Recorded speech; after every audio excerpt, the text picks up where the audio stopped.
It's the Infinite Podcast.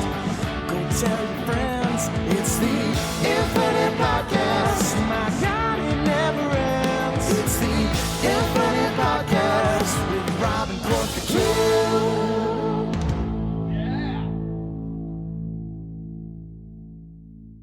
Hello, everybody. Welcome to another episode of the Project Infinite Podcast, the podcast covering the infinite, ever-expanding multiverse of fandom from movies, comics, TV shows, video games. We got you covered. I'm Rob. I'm here, as always, with Court. How's it going, man? It's going good. 7 episodes into The Last of Us, feeling good. It's still great. It's still incredible. That's what's been on my mind, basically, is just the show and how great it's been. I just really want to talk about it some more. And getting ready for The Mandalorian, which is coming out tomorrow. Yeah, so we're double dosing on Pedro Pascal. We've entered the phase, the crossover where that everyone was anticipating, I guess, with a double dose of Pedro Pascal every week. With The Last of Us, that's been running for the last 7 weeks. We got 2 more episodes to go of that, but The Mandalorian is kicking off. It kicked off already with a network TV premiere. I didn't watch that, but I'm going to catch it on Disney Plus when the episode proper drops.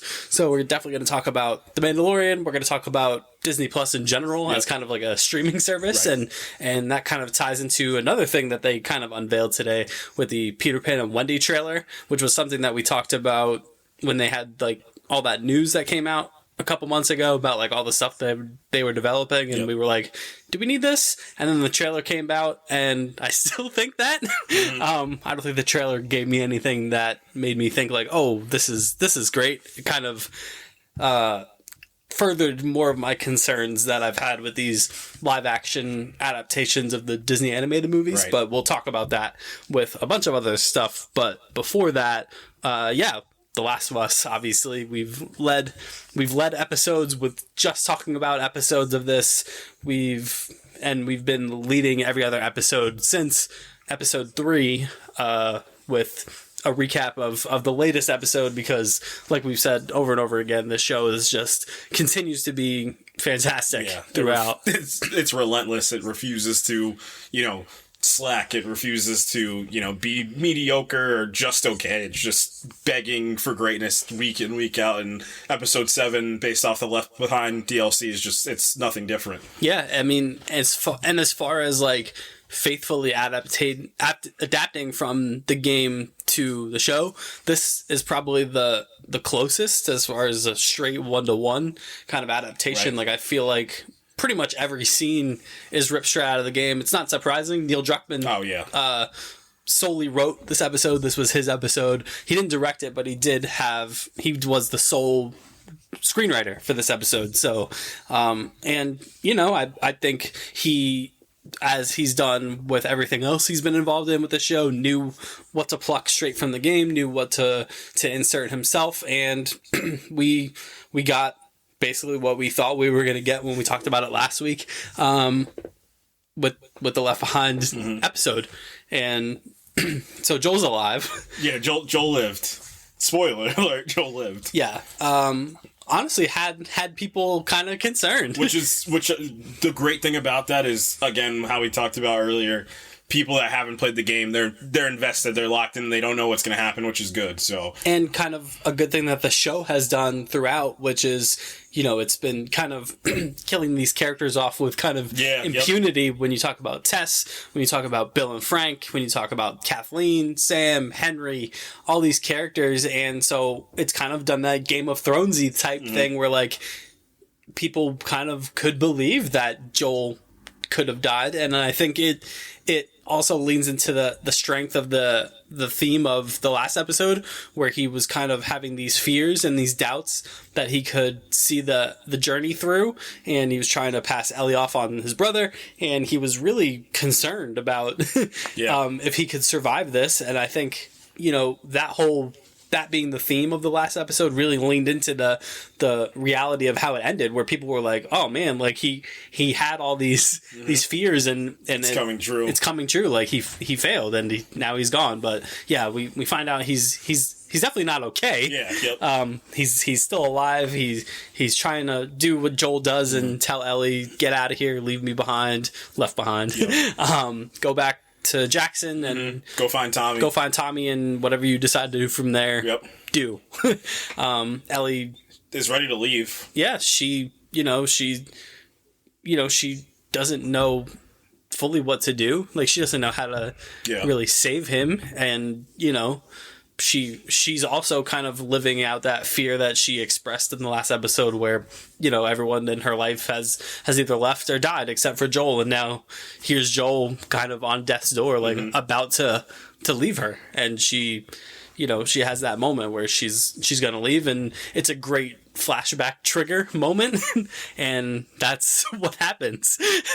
So we get the flashback trigger to her time that she talked about with the Fedra camp and in Boston, and this turns into like a young adult kind of sitch here from here on out. Yeah. So, the beauty of this universe and why it's just, this show feels so much different from every other apocalyptic thing I've ever seen.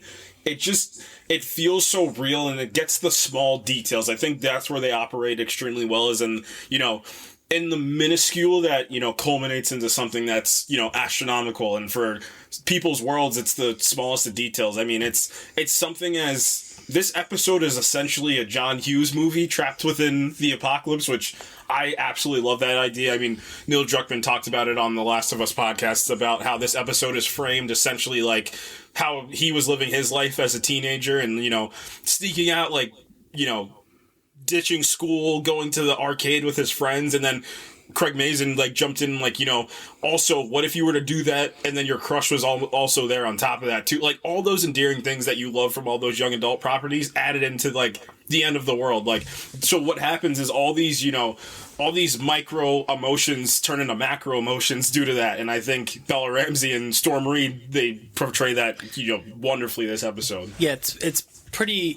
This is essentially kind of laid out the same as episode 3 was, whereas we have a very minimal cast. Pedro Pascal's not in this episode a ton, maybe a minute tops, minute or two tops.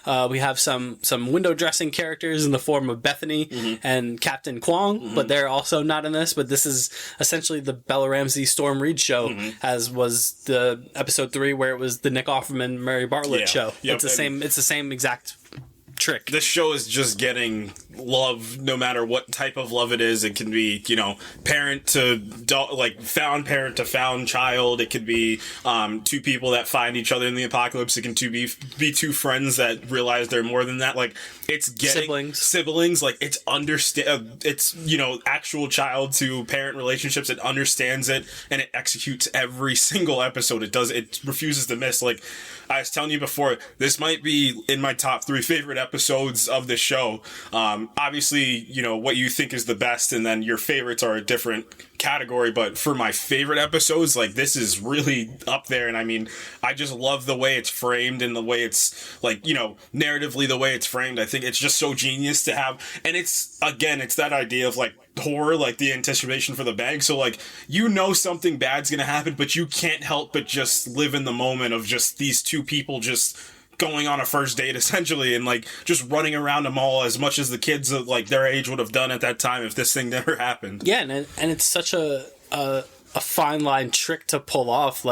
You're basically... So this is essentially your second bottle episode that you've done in a 9-episode season, and you're doing a full flashback episode in episode 7. Yeah, and it's kind of crazy. And it's after, the beloved Pedro Pascal gets, mortally wounded too, and people are probably on their seat. But what drives this for me is Bella Ramsey. Is the only reason this works is because of how exceptional Bella Ramsey's been this whole time. And also, there's the thematic parallel, which is why this episode is so expertly deployed where it is, where what's Ellie's big choice to make in the current time, which is whether or not to leave Joel. And in this episode, the choice that she's forced to come with is whether or not to leave Riley. And it's unresolved as far as what we see on the camera, but it is resolved because you do know that she left Riley because Ellie's here and Riley's not.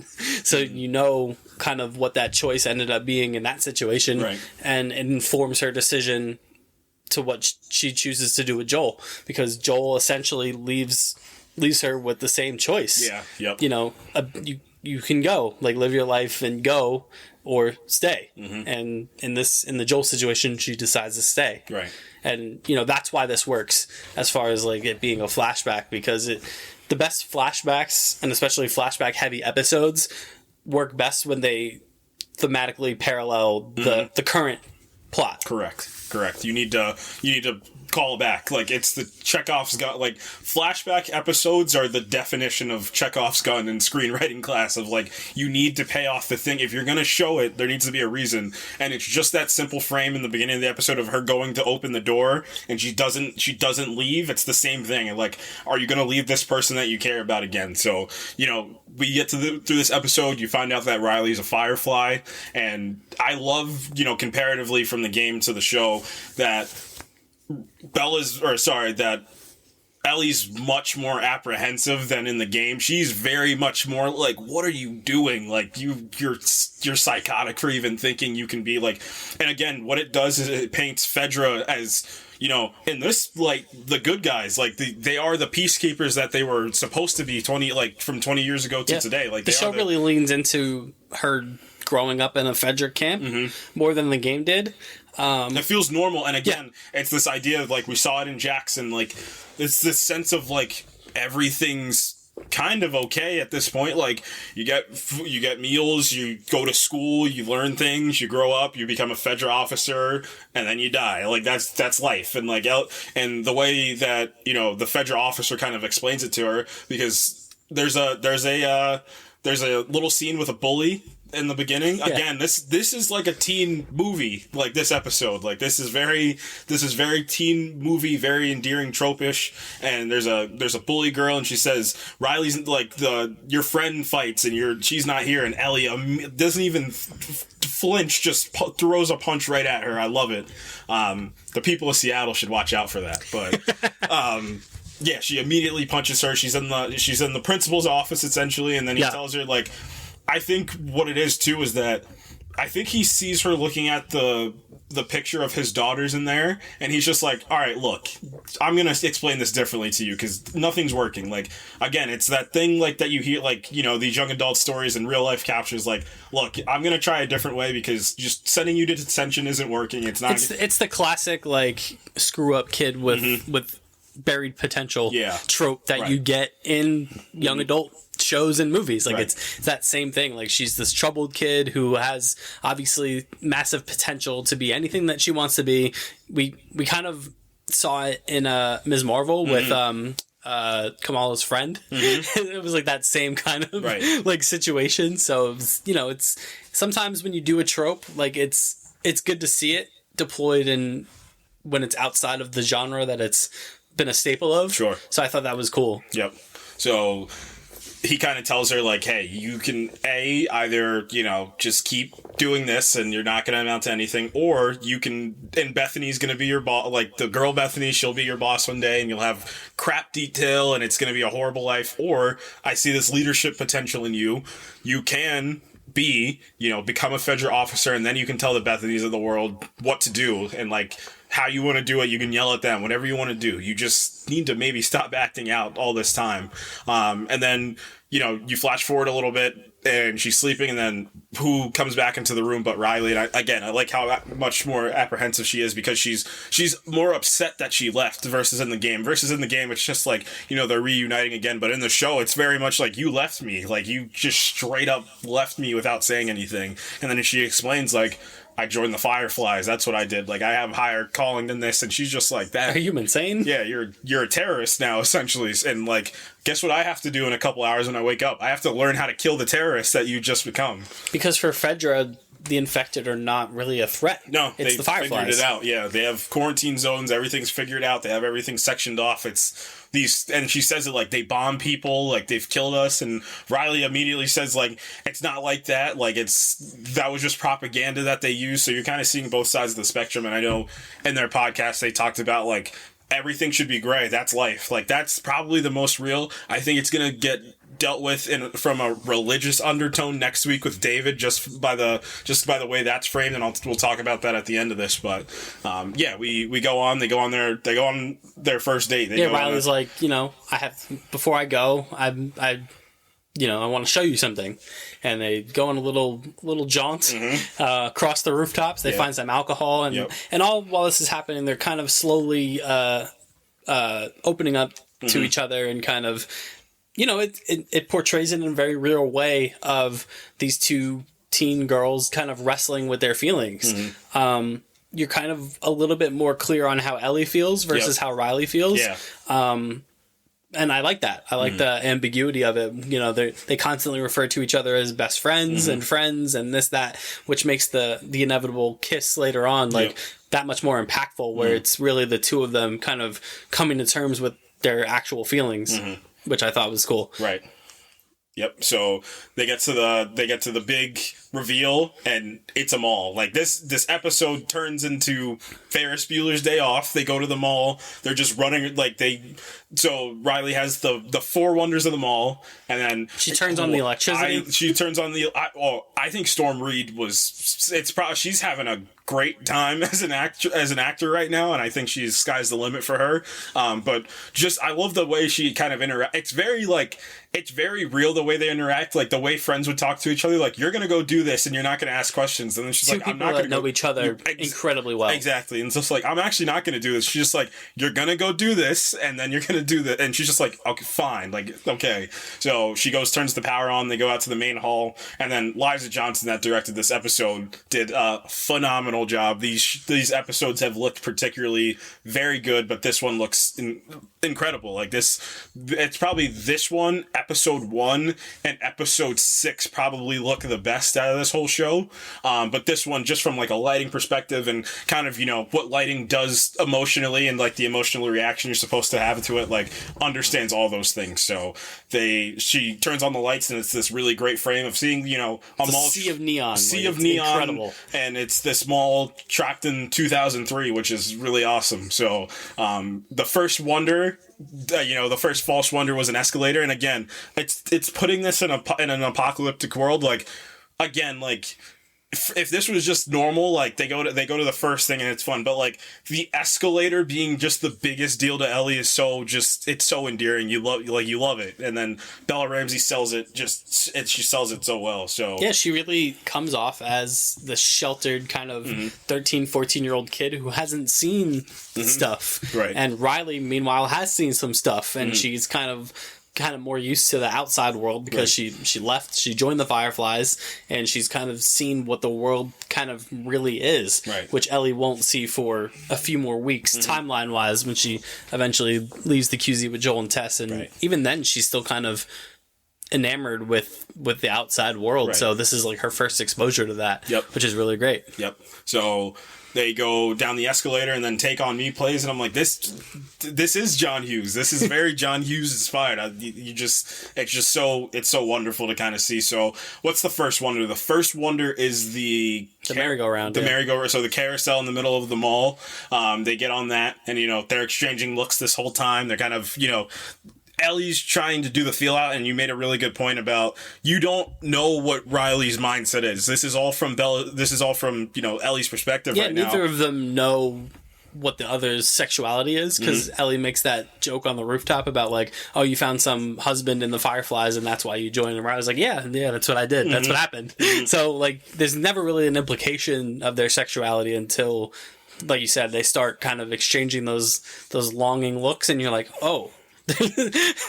While all this is all going on, they do also, very Linklater and the Before trilogy to talk about, bigger world implications during this whole thing too. So talking about like, the roles that the Fireflies have versus the role that Fedra has too, like understanding that all these things play into account into, how they feel. But at the same time, conversely, none of that actually matters of how they feel about each other too. We saw that with Bill and Frank, two completely different people, but two people that needed each other. Yeah. And I love how they frame the real world too, where like, and they use the story that we've seen as viewers, like to weaponize the arguments that the characters are making. Like Riley's like, they've done this in other quarantine zones, and that sounds great. And then we as the viewer think of Kansas City, and we're like, does it? Yeah, that didn't work out too well. Yeah, so that was also cool. And then so they do the carousel, they do the photo booth. Yeah, the photo booth. Oh my god, it's just. The two of them together are just it's great, electric together. It's tremendous, yeah. And they do the photo booth. They have a cute little photo shoot. They find a good picture, and then she takes her to the arcade, which again, just visually, wow. This is probably one of the, just narratively and visually, one of the crowning achievements of this episode, and auditory as well. It's something that Craig Mazin talked about.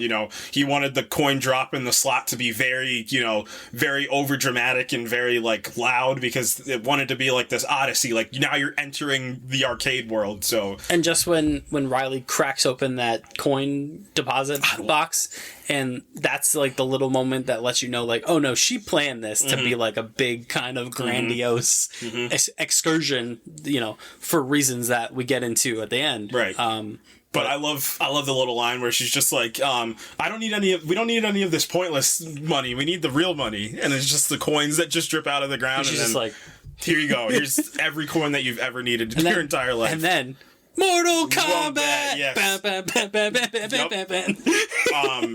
Neil Druckmann talked about how it was easy. It was Warner Brothers, so they got the rights, and that they got to do this Mortal Kombat callback, which is awesome. So they got to play the game. Ellie's getting washed. Yep. She gets smoked. She's not like that yet. Meanwhile, we cut to... Uh-oh. Yeah. We cut to an infected that has this big, does the Undertaker, sits up.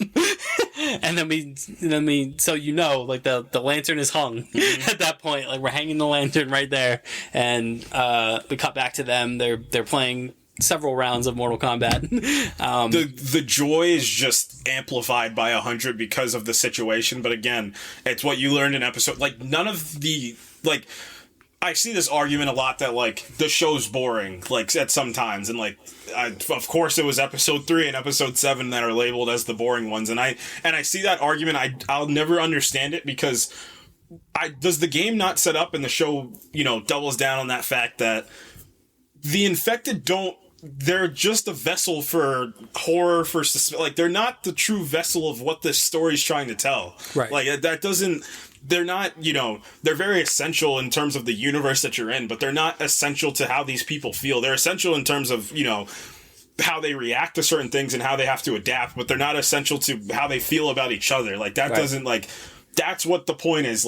How Joel feels about Ellie, how Ellie feels about Joel, how Bill felt about Frank, how Tess feels about Joel, how Riley feels about Ellie, how Ellie feels about Riley. That's what matters. That's what this show is truthfully about. Yeah. And then, they have their big moment with the Mortal Kombat, and then the floor falls out. Not like the guy that fell through the floor earlier in the episode, but kind of the floor falls out on this night, because Ellie finds out that Riley is building bombs for the Fireflies. Yep. And she's just you didn't discover here, you were stationed here. You found some new loot you found a new hideout for the Fireflies. That's what you've been doing here. Yeah. And then Ellie leaves. Teen falling out, Ellie leaves. Oh, Bella's so I love where she just knocks over what Bella Ramsey gets is those very visceral reactions to things. We're gonna get a big one at the end of the episode. Very just what kids do, very childlike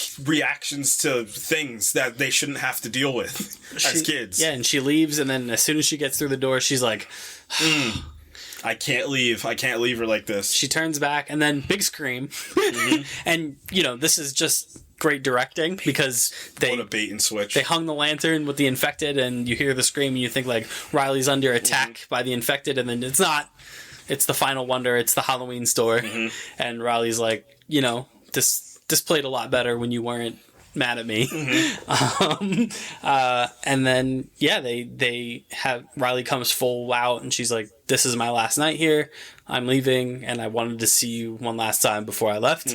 They put the Halloween masks on. They start dancing to some Etta James, and it's a really great moment until that infected just couldn't see two people being we have the kiss. They have the kiss. Ellie tells her not to go. And then the infected attacks. Really great job of making one infected feel incredibly menacing. I was thinking about this too in terms of, the game versus the show, and calling it quote unquote boring. Imagine if they had to deal with that every second of the they would be dead. Like, they would be dead. None of them would have.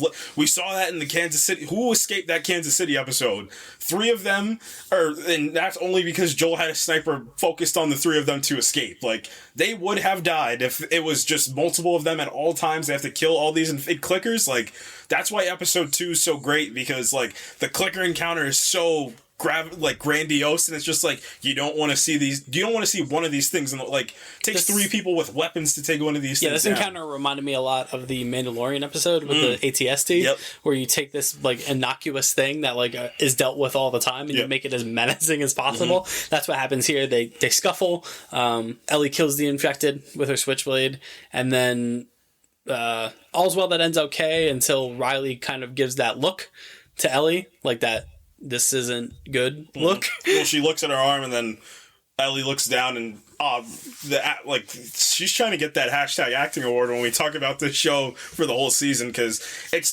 just a very like primal like yell that she gives, and she's just wiping, like as a kid would do, just wiping the arm off to see if it's like, if this is real. And because it's a death sentence. But what makes this even better and makes the relationship even better, like, she immediately stops when she sees Riley, because she's more important to her than she is to herself. And I just, because I think Riley's a little older than her too. Like, Riley's very, calm and very like, it like. Well, she says it to Ellie, like, this happens to everybody. This is the inevitability of the world that we live in. Like, everyone ends up like this at some point.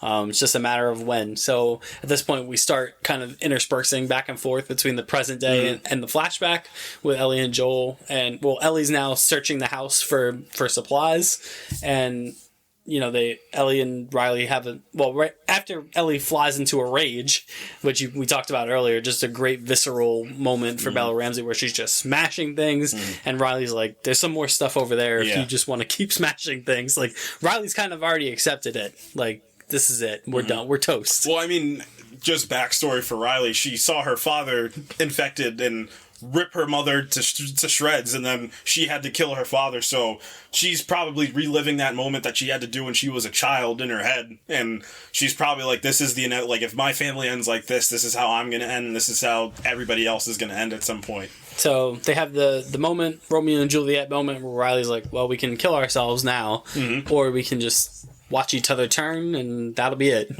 Like, it'll be poetic. We lose our minds together, and then there's no resolution. I love the ambiguity of the situation, and because it's ambiguity, but it's also not ambiguity. Right. Like, what happens to Riley. Right, and then they don't show it. They just let it be. They're holding each other at the end, and that's it. And we jump back to the future, and Ellie's like, I'm going back. That's the tragedy of the Riley and Ellie story is, Ellie either left Riley there while she was, turning, and at the same while had to reconcile with the horror of the fact that Riley was turning and she wasn't, and what the implications of that are. Right. Like, that's horrifying. Yeah. And, like, the first love you have turning and dying essentially like that, too. And dying like that. And you weren't even allowed to die with her. Oh, no. You know what this makes me think of, too? For episode 5, what she tells Sam, too, like, she probably told herself that to make her feel better about the Riley situation, too, to Sam, like, no, you're dead after this happens to you, to make her feel better, because maybe she did want to believe that a part of Riley was in there, but what if a Riley started attacking her and she had to kill her? She's just like, Riley would never do that to me, so... Yeah, I love the fact that we don't see how that unfolded, like... Was it a thing where, like, Riley was starting to turn and she noticed Ellie wasn't turning and told her to go? Like, because at that point, Ellie obviously doesn't know she's immune. And, man, it's a lot to grapple with. And again, like you said, it informs the decision that she makes with Joel. Like, I'm not leaving him this time. Like, I have a choice this time, and I'm choosing to stay with him. And she goes back to Joel and starts patching him up. Yep, she loots one of the drawers, very game-esque, loots the drawer, finds a spool, and a spool of yarn, and just starts, stitching him up, and very, there's no alcohol, like, I'm stitching this guy up, and he better live based off this, and it's a final full reversal of their roles that we started seeing in episode 6 where he falls asleep and she takes watch like on her own accord. Now she's fully taking care of him. Like the roles have fully flipped at this point, and it's awesome. It's super believable. They've done such a great job of building that relationship to this point, and man, 2 episodes to go. Yeah, 2 episodes to go. So the show it's relentless. Like, it does not take its foot off the gas, like, week in, week out. It's incredible that the show makes you care about these 1 episode like, it's crazy. It's amazing. Like 9,999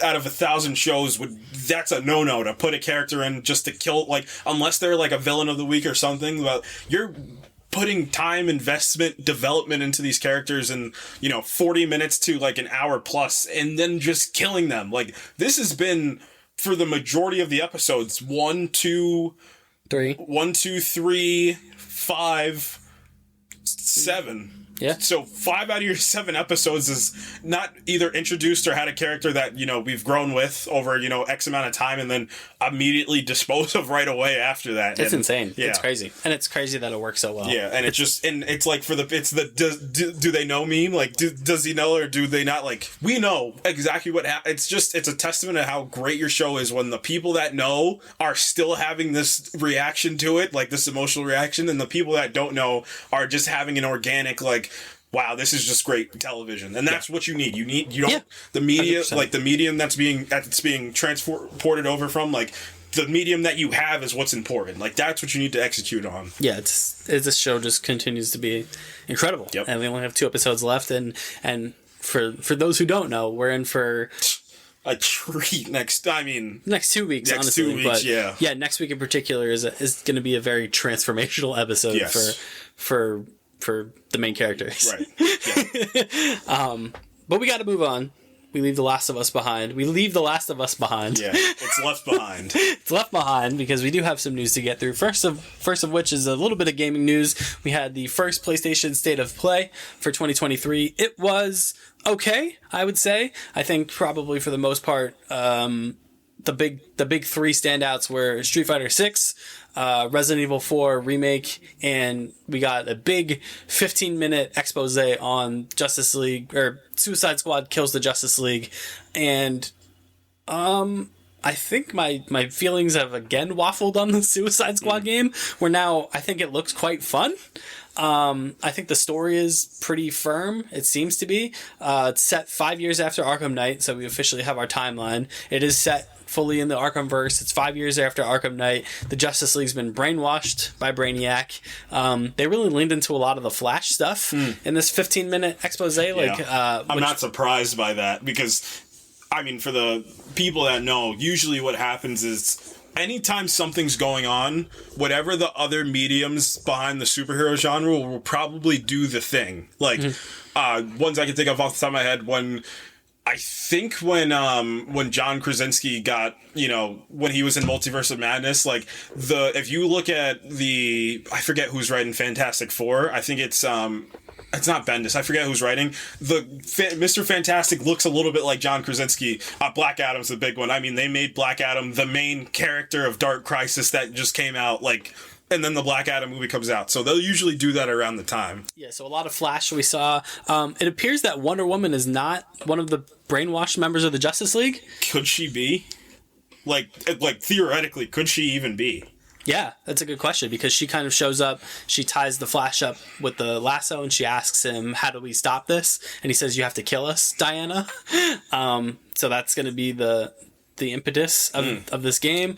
And then just the gameplay overall looked solid. You think they're going to make her a playable character? It's possible.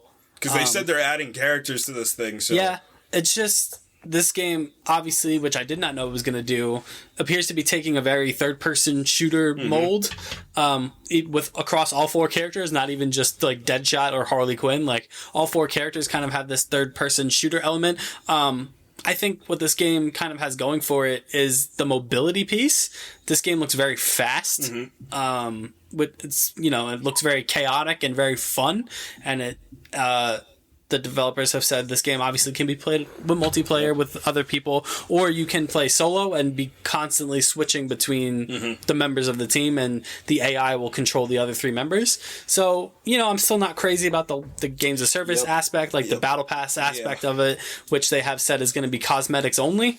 But still, I'm never gonna buy into that. That's not how you sell a game. Like, and especially since, it appears that, people have retroactively gotten onto it, and now it feels like the future of gaming is going to be the open world, the open world, like, story-driven games. Like, that's what people want to play nowadays. And it's something that Rocksteady has already done. So right. It's confusing that they would... Not only have they done it, they did it to revolutionize the genre itself, like for superheroes in gaming. Yeah, so it's a little perplexing that they would go this route, but I do think it looks fun. I think it looks very snappy, more so than Gotham Knights or the Avengers. So, and then they should say, like, later on there will be DLCs with additional characters and whatnot. I guess the hope for this game would be obviously the story being good, which I think the story beats look pretty good. But then it's just that end game gameplay loop that is necessary with a game like this, that the post game has to be captivating enough to make you want to log in every day and play. And I've yet to come across a game built like that I've enjoyed for a prolonged amount of time. Right. But it does look fun. I'll give it that. We got a big look at Final Fantasy 16 earlier today. That game looks nuts. They're leaning into the big Kaiju-esque battles. They're leaning into revolutionizing the franchise in a lot of different ways. That game looks great. And then the other thing is Sony has... I don't think they've announced it, but those who know have said that later on, before E3, so before June, Sony will have a proper PlayStation showcase in which they plan to kind of unveil phase 2 of the PlayStation 5. And I'm expecting all the heavy hitters are going to be shown. Yep. So I fully expect Spider-Man will be shown off. The Last of Us Factions multiplayer game will probably be shown off. You think they're gonna do it? I don't know. You think they're gonna do the big thing? Yeah, the part 3 thing. I don't know. Depends. Yeah, there's 2 sides to it, right? There's the A side, which is essentially they're working on this show that's absolutely massive, and that, for all intents and purposes, season 2's budget's going to be even bigger, and it's going to, like, when the show drops, like, we predicted it and it came true. When this show drops, it's like, it's the Sunday night thing now, is that you watch The Last of Us. Like, that's a heavy burden to take. So, where does Druckmann even get the time to do part 3? But the B side is correlating to the A side. Like, if this show is that successful and you're doing the season for the game, then you just do this as a 3-season event TV show, and then, you can get to work on part 3. You can dive more into Abby and Lev's story, and then you can maybe... Because in my opinion, I feel like I do think that Ellie has everything that she needed, from a character perspective, but maybe you do dive into Abby and Lev, and, like, because they have unfinished business too. Like, there's unturned stones, like... Yeah. Maybe Abby takes this personally and goes back after, Ellie, and sees what... Because, I mean, everything's perspective-based. This is what this universe is... This is what life is encompassing of.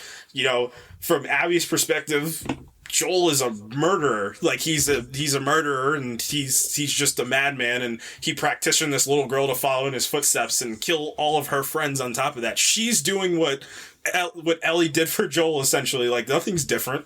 So, I wonder if they're going to maybe dive into that for part 3. Yeah. Make John Bernthal the villain.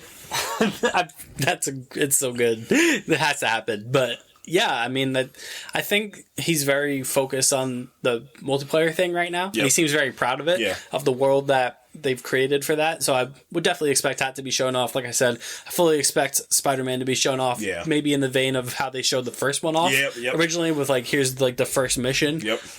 Maybe you see some Peter and Miles teaming up stuff. Get some answers to what the not like what the plot is. Yeah, maybe even not even so what the plot is for me. Just like how it's gonna like what is it like? Is it gonna be like a Batman Arkham situation where it's like you tag team between them? Like, do you pick which mission and like does it play differently if you pick Miles for this mission or Peter? Can you switch in between the mission between who you want? Like, how's this gonna work? Yeah, I would expect to see some of that.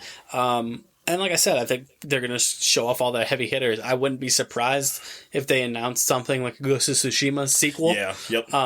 Because, or maybe not even maybe just announce it and be like, hey, we're working on it. Yeah, you don't need to worry, because they're also making the movie too. Like, that doesn't, you don't need to worry about... Might see something from that. Yeah, that would be kind of cool if they're like, hey, Ghost of Tsushima 2 is coming out, and also, like, here's who's playing, just get the guy that played Jin Sakai to play Jin Sakai, make it keep it simple. So yeah, like I said, that seems like for people that thought the state of play was lacking, it's because of this. Like they're saving some stuff. So that's super exciting. And speaking of exciting, we have some MCU news. So the Thunderbolts has cast Steven Yeun, who is quickly on the ascent from TV actor to now fully fledged film actor. Yeah, Academy nominated TV actor. The guy's, I mean, it just, again, you love watching evolution of people. Like, I think that's such like a cool thing in this thing that we love is like watching people go from one thing and then just being like household names to like everything that they do. Like I said it like about Austin Butler. Like I was watching Austin Butler on Disney Channel in Nickelodeon when I was a kid, and now he's nominated for Best Actor this year. Like I saw Brandon Fraser as a kid as George of the Jungle, and now he's not like all these people are like evolving, and I think Steven Yeun might be one of my favorite ones. I mean, I think I said it maybe that from last year, Minari might have been my favorite movie from last year, and that doesn't happen without him. So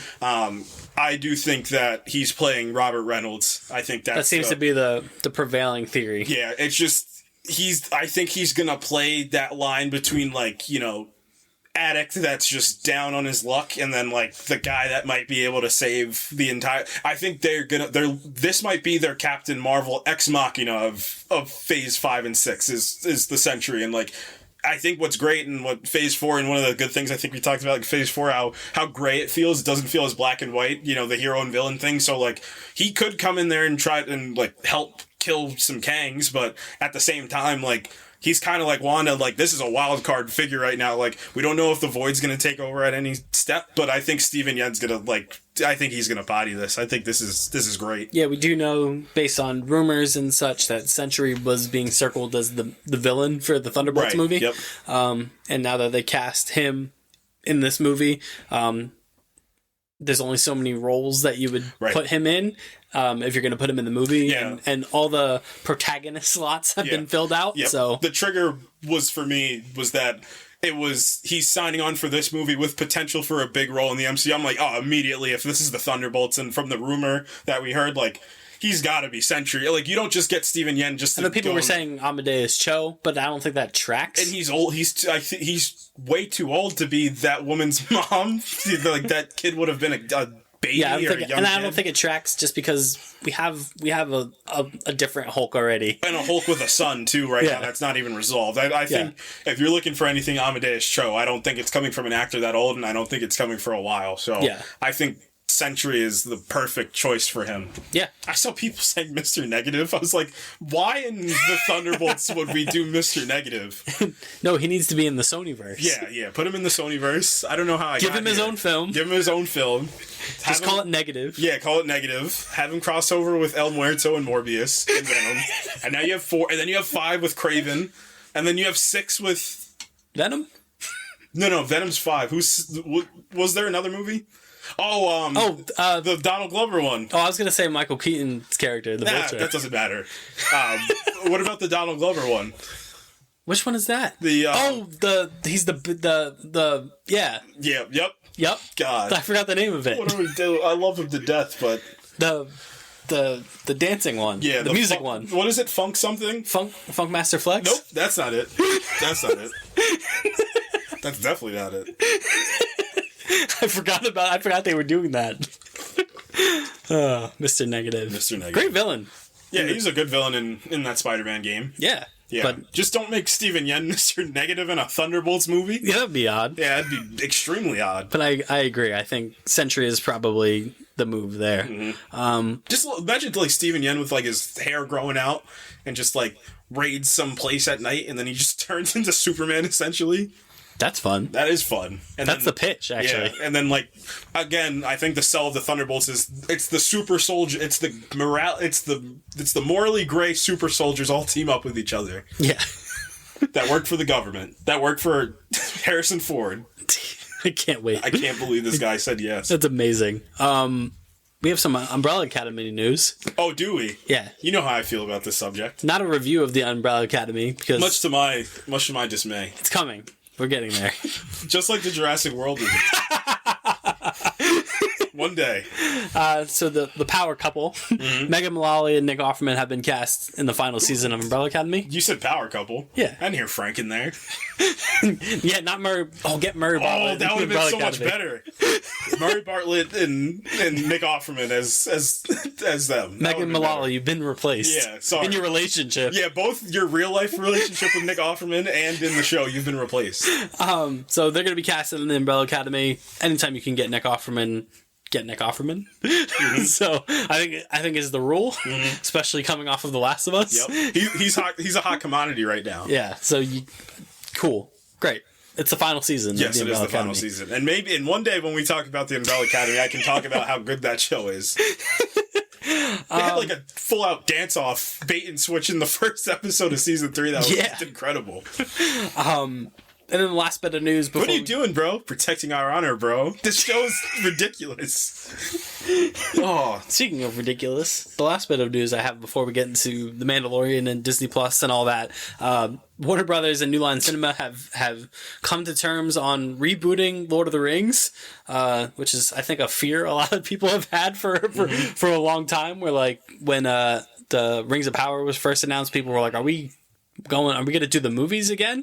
Yes. The vision apparently is to create a Star Wars-esque franchise out of Lord of the Rings. It's unclear what any of that is. I do know there was rumors a while back of like a young Gandalf thing. Young Gandalf Adventures. And this just screams... Do you just need Jude Law to play the young Gandalf? So you can just keep going with that? Because he was young Dumbledore? Yes. Yeah, that's his bag now. This just screams desperation to me. What I told you before we hop... This I don't like it. Just at the top of his lungs, Warner Brothers like, we need money in the bank account today. Yeah. Like, we need money. We haven't properly talking about those Lord of the Rings films because there really hasn't been a slot for it. But those movies have came out in the early 2000s and they still hold up. There's some, not fantasy, like they won some of the Academy best Awards movies ever. Academy Awards were had with these Right. movies. Peter Jackson did... He did the Lord of the Rings, and he was like, Yeah, see, like, let me drop. and then he did a King Kong. Yeah, And then he was like, I'm done. I've done it. I've solved movies. Yep. I'm leaving. I gave this fantasy story an Oscar. yep. Yeah. In an era where that's just like not supposed to. Like, I'm talking just not supposed to happen. And just some of the best practical stuff Effects in any film ever. Costuming, makeup, hair and makeup, like everything. Scale. I mean, the Battle of Helm's Deep from the my Two Towers God. is still regarded as the best battle scene in movie history. There's tension there. It's that the idea of like why we make movies is like it's like encapsulated into like the DNA of Lord of the, like that's why you make movies, is like to get things like Lord of the Rings. It's a trilogy where all 3 movies land. And none of them miss. None of them miss. They're all great. And I just don't know why you would try and touch that. Yeah, there's really no. Again, I just think it's one of the it's money, and now I'm extremely fearful of like the world we live in now and the ways that some of these projects are handled. That it could just be a giant CGI fest with characters that we don't don't cling on to and don't want to associate with. I mean, The Hobbit kind of suffered from that a little bit. I mean, the Hobbit movies are fine. Yeah. I think the Desolation of Smaug is great, and I think it really touches a lot of those previous Lord of the Rings things. But I mean, Battle of the Five Armies is not that great. The first one is okay. Yeah.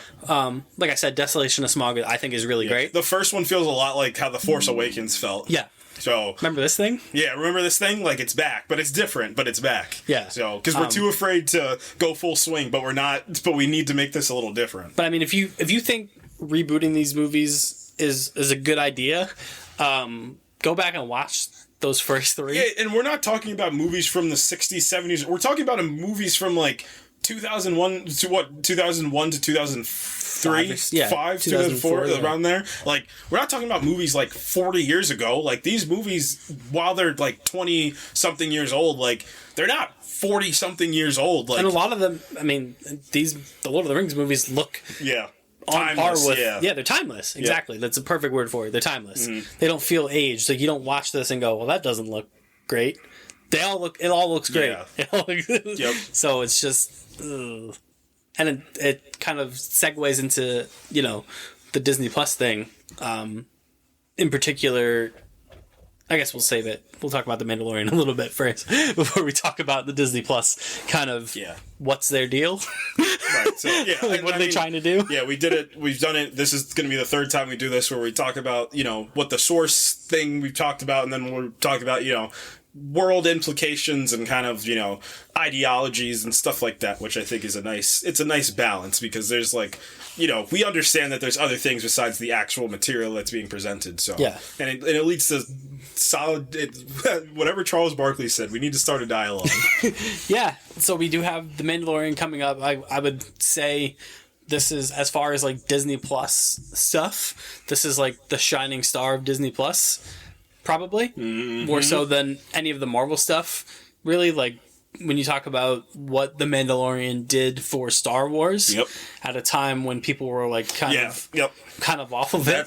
That's the number one point I think about The Mandalorian is like, this is when Star Wars was at its darkest. Like, there was like no hope for the Star Wars universe, like to the point where it could have, like, the IP is too big just to completely end, but like after that Skywalker trilogy's over, like, they might have been like, we're gonna hold off for a little bit, maybe give you another season of Clone Wars to make you happy, but like, we're gonna hold off for a bit. And then The Mandalorian comes on the scene, and it's just, it understands the original trilogy. It's tonally understanding of itself. Yeah, they season 1 in particular, they tabbed the Star Wars Super Friends, Dave Filoni and Jon Favreau.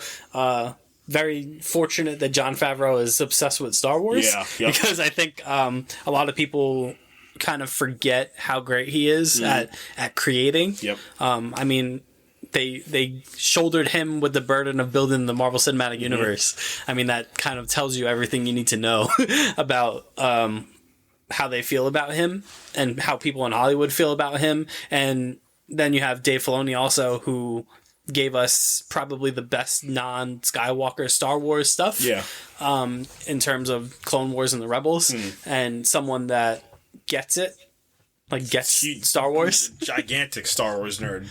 I mean, he sat under the George Lucas learning tree. I love when Freddie Prinze Jr. goes off about it. Like, that whole thing where he's just like, I hate when people try to tell me about the thing that I was in. Like, Filoni taught me about the Force, who learned it from the guy that made it. And I see people online try to tell me about the thing that I learned from the creator. Like, it's ridiculous. Yeah, Filoni literally kind of learned from George Lucas on what George Lucas has always had high praise for Dave Filoni. So, you know, very fortunate that they were able to get those two, and, you know, what they created was a really cool story about a totally new character, and it was just going to get back.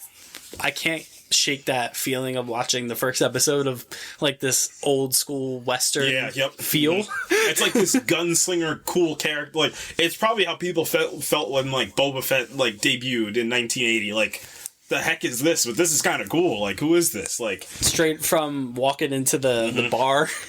I can bring you in warm, or I can bring you in cold. Oh, man. And then, I mean, the revisionist history, of course, is that they end up getting Pedro Pascal for Din Djarin, and look at that worked out. Yeah, it did. Yeah, it did. And what we got with season 1 is it started the I guess Logan technically started the found child fantasy trope.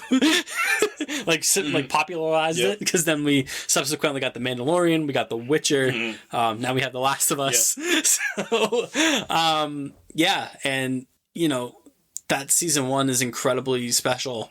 It's incredibly tight. It does a great job of kind of doing what The Last of Us does. We're telling these kind of contained stories per episode.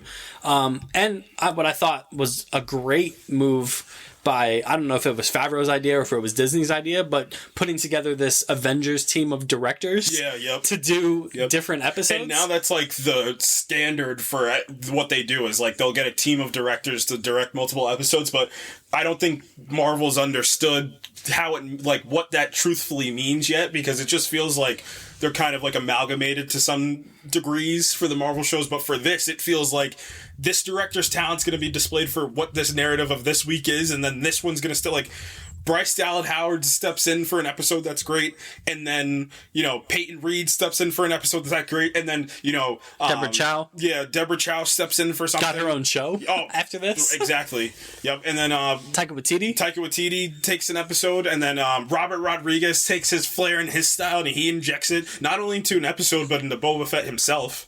Maybe Robert Rodriguez should have gotten the Boba Fett show. Yeah, that probably would have been a good idea. I mean, yeah, so the season 1 lineup of directors was Dave Filoni directed the first episode and the 5th episode. Rick Famuyiwa had directed episode 2 and episode 6. Deborah Chow did episode 3 and episode 7. Bryce Dallas Howard did episode 4, which I think a lot of people regard as maybe the best episode of that first season. And then Taika Waititi directed the finale of season 1, which, you know, like, and Jon Favreau wrote all of these episodes except for the prisoner episode, which feels the most despondent, maybe, but I still really like that episode. Yeah, and like just that list of directors right there doing that first season and subsequently the second season they did the same thing with the directors for the second season. Season 2 because it's interesting. But you know, it really kind of set the standard for what everyone kind of thought these Disney Plus shows and properties were going to be, because it really did feel like Star Wars. Like it felt high budget, and maybe for better or for worse, it popularized the volume. Yeah. Because people were like, wait, you can do that? Yeah. Why didn't we think to maybe just capture an image and blow it up and put the actors in front of it? In a big dome? In a big dome, but you have to build the sets around. That's the difficulty of it is, I mean, the Batman got it. Like, and again, it goes down to what your talent is. And we talked about it with, you know, Ant-Man and the Wasp last week. Like, people need to understand, like, just as important as, like, you know, somebody's playing this character is like, that's maybe 10% of your battle versus the other 90 is the talent that you put on the set to do the thing. So having, you know, you have Matt Reeves and Greg Fraser to do the Batman. You have Jon Favreau, and then you have all these list of already, you know, acclaimed directors to kind of, you know, incorporate this new technology into it, but it works for them and it doesn't work for others. But here it was like the revolution of like, what the heck is a soundstage, and why don't we never stop using the volume? And the tone of the show is set immediately. Yep. And then what else did season 1 of The Mandalorian give us if not Baby Yoda? Yeah. Man, that reveal it's still crazy. Yeah.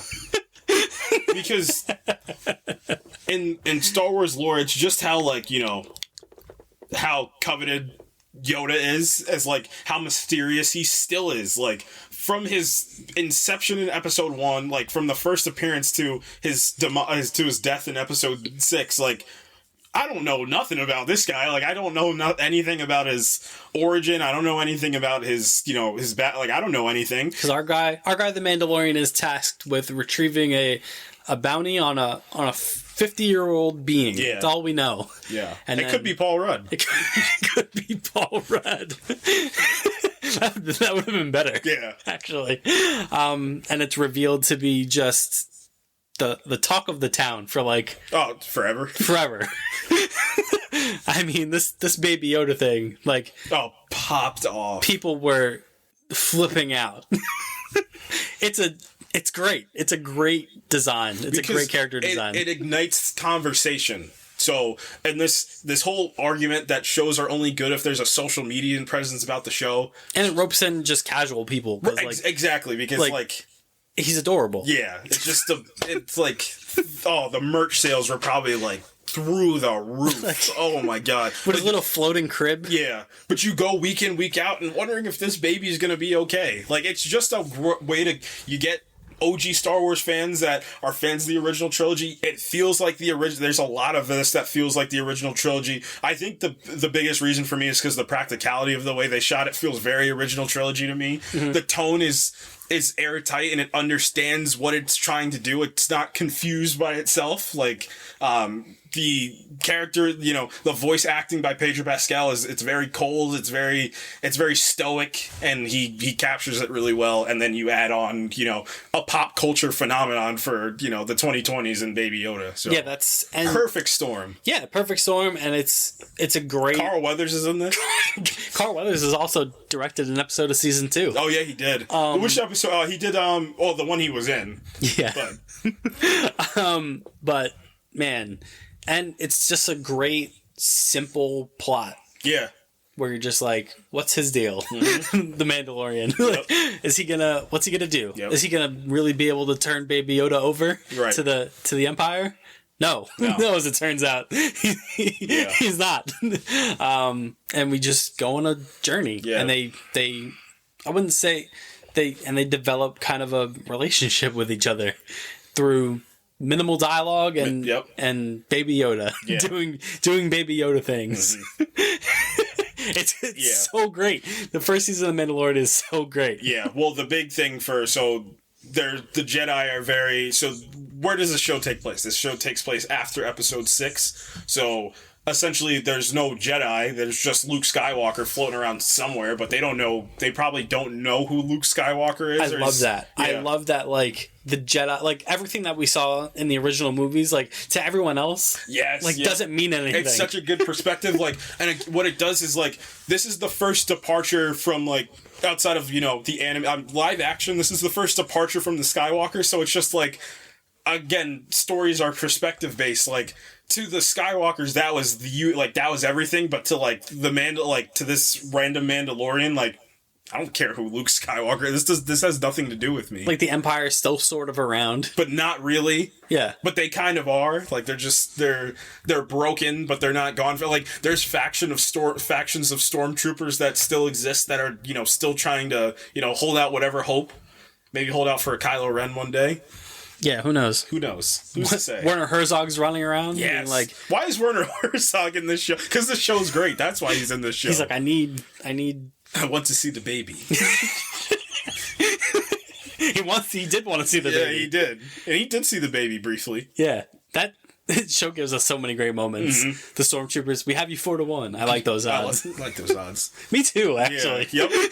You're going to need about 12 of you to maybe even make a dent in this guy. It's so great seeing a Mandalorian just do Mandalorian things. Because what do you need to do? You need to usurp the Jedi in the room and be like, we're as formidable. And I think season 3 is going to deal with, possibly the Jedi versus the Mandalorians of the Mandalorians are built to make sure they can withstand a battle with a Jedi. That's what their whole armor is built for. Look. Boba Fett looked cool. All right. But he didn't do anything. That's the argument of the original trilogy, is that he's just a cool action figure that's inserted into the movies. You're a bad bounty hunter. Yeah. Boba Fett, you're a bad bounty hunter. Disintegrations this time, Fett. Meanwhile, the Mandalorian is just... He's cold. He's got everything. Yeah, he's got guns. He's got a flamethrower. Yeah. He's got new armor. He's got killer darts. Mm-hmm. That he can just Iron Man, Iron Man 1, those that freaking the thing that he shoots off that kills a bunch of people. Yeah.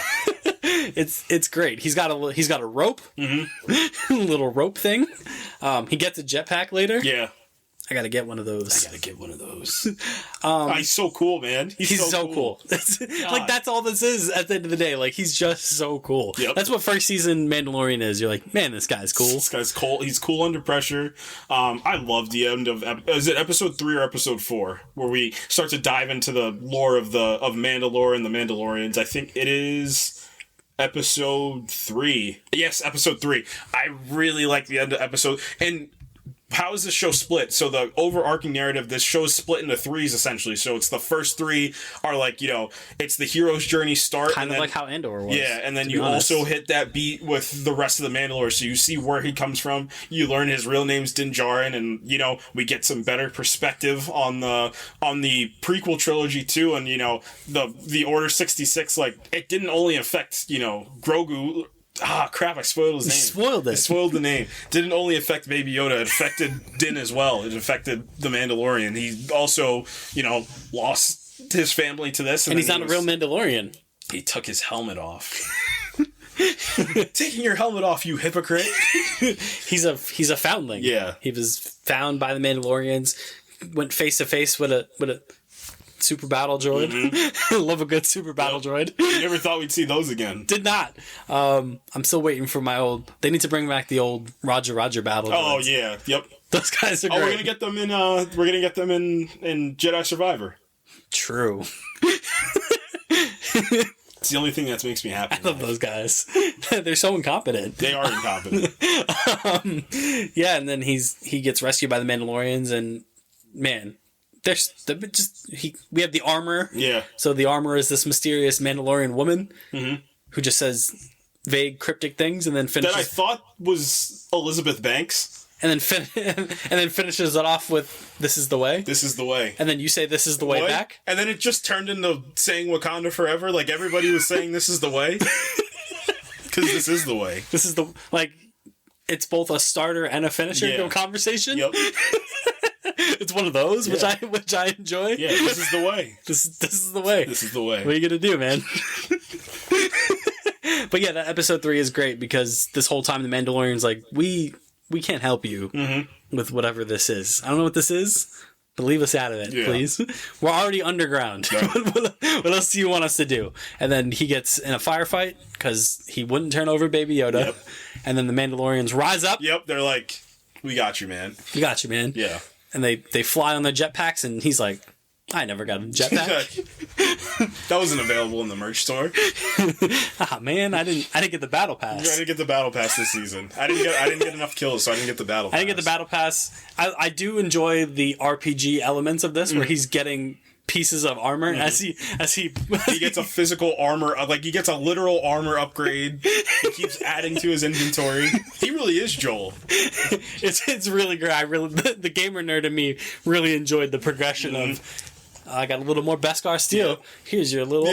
Here's your arm guards. You have to go see the armor to get more, and it's like a sequence for the armor to make the armor. Maybe this season is just a video game.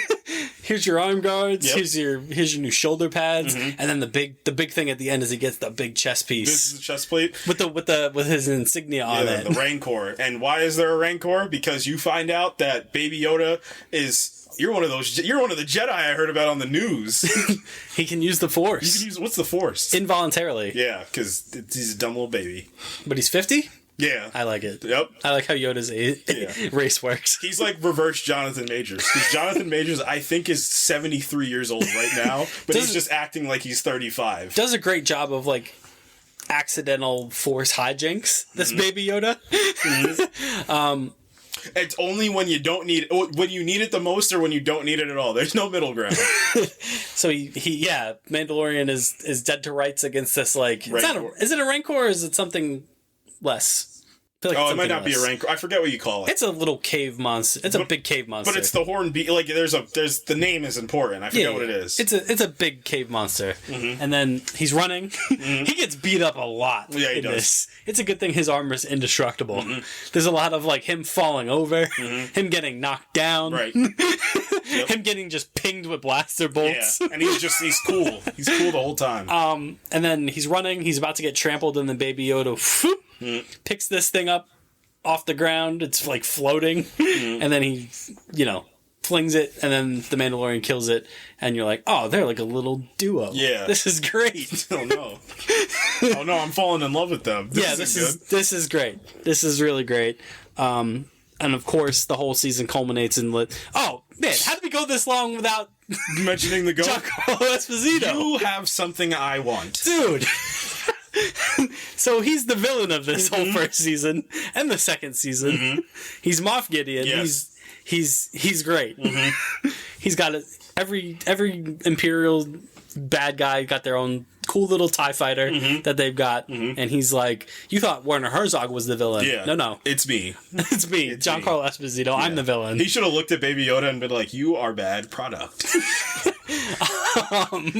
Yeah. So, yeah. He works. He just works. So the whole gimmick, right, between his crew is they're building the First Order, right? Well, I took this more of they're trying to make Force sensitive beings. Yeah, they probably, which leads to Snoke. Right, which yeah, that's where I think it's landing, because I think it's more of like they're trying to get Force sensitive beings so that, because they heard of Luke Skywalker and Darth Vader was their boss for so long, they're like, what if we can do this but brainwash them using the stormtrooper stuff, and like now we can make our perfect amalgamation. So, and then they were like, oh, what about that? What about my little green friend from the original from the prequels? We get a big fight. Big fight at the end of the season where the Mandalorian and all his compatriots that he's met, because it's a video game. Yep. This is a video game. All his companions that he's met. Fennec Shand, Gina Carano's in this. Remember when her movie that just came out made $27? Yeah, we don't have Fennec Shand yet. Fennec Shand's dead in the first season. Oh yeah, I think that might be the weakest episode, is episode 5, where he kind of is teaching that younger bounty hunter how to bounty hunt. And then it's just because it's a video game. It's a video game, and then he was evil the whole time. So him and his companions from his companion quests all link up. Him, Gina Carano, Carl Weathers, the robot voiced by Taika Waititi, IG-11. Yeah, they have themselves a brawl against Moff Gideon, where he traps them in a bar. There's a big fight. We get Jason Sudeikis as a stormtrooper. Yeah. Yep. And what's his Jason Sudeikis and somebody else? Yeah. Who was it? It wasn't Zach Braff and him, right? Oh, it might have been. I forget who. No. Zach Braff was in season. Zach Braff was in Obi-Wan. Yeah, he was the MAGA guy. Yeah, he was the MAGA guy.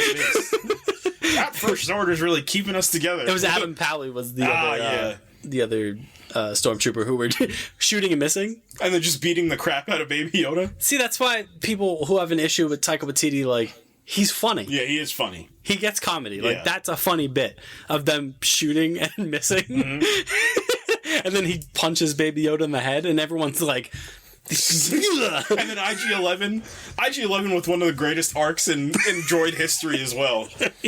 Yeah. Big fight. Yeah. Gideon's there, and they're, Well, you find out also, so the Mandalorians needed to move because they were found out they're a secretive cult. Because they helped the Mandalorian. Yep. What else happens? He needs to take his helmet off. Yeah. It's Pedro Pascal. You're Pedro Pascal from, at that Narcos. And Game of Thrones. And one episode of Buffy. You're a famous character actor. You're a better actor than Troy Baker, Pedro Pascal. So yeah, they all get left behind except the armorer. She's still there. Left behind? Except the armorer, who she's like, you thought I was done with exposition? Yeah. Nah. You know what I'm not done with? These hands. And then just proceeds to beat some stormtroopers. With a hammer. Yeah, with hammers. And she's like, take him to the Jedi. Din Djarin. Take him back to his people. This is the way. Oh, that other guy dies in this episode. Oh. The other guy with the catchphrase. Yeah. I have spoken. Oh, no. I love that guy. Yeah, he dies. That was really sad. But what does he get before he leaves? He gets his jetpack. Yes! Gets the final jetpack. Upgrade. Yeah, final upgrade. No more upgrades before you've reached the final boss battle, so make sure you do it all. He spends all his last Beskar points in. He spends all his credits in the main menu. Yep. Destroys Gideon's TIE fighter. It crashes. All's well that ends okay. Except for IG-11 sacrifices himself. Of course. Man. And then, Carl Weathers is like, why don't you hang out, Mandalorian? Yeah. We can Take some work. time off. And the Mandalorian's like, nope, I'm going to take this kid and get him back to his people where he belongs. Mm-hmm. And Gina Carano stays behind. Good. And then the big post stinger is Giancarlo Esposito survived. But what does he got? He's got the Darksaber. Why, you're the Darksaber from Star Wars Rebels, or the Clone And everyone's Wars. like, ooh, we're tying into some other things here. Yep. Speaking of tying into some other things, season 2 just took the budget and said, what if this was a Star Wars show, actually? Yeah, what do you think about that? I mean, the ending is great. Boy, was it. But is it necessary? Well, I mean, this is a whole season thing because season 2 turns into cameos of the season. Yes, it does. But I don't hate it as much as I should because I feel like of how good season 1 was, and still because season 2 still narratively is still pretty good.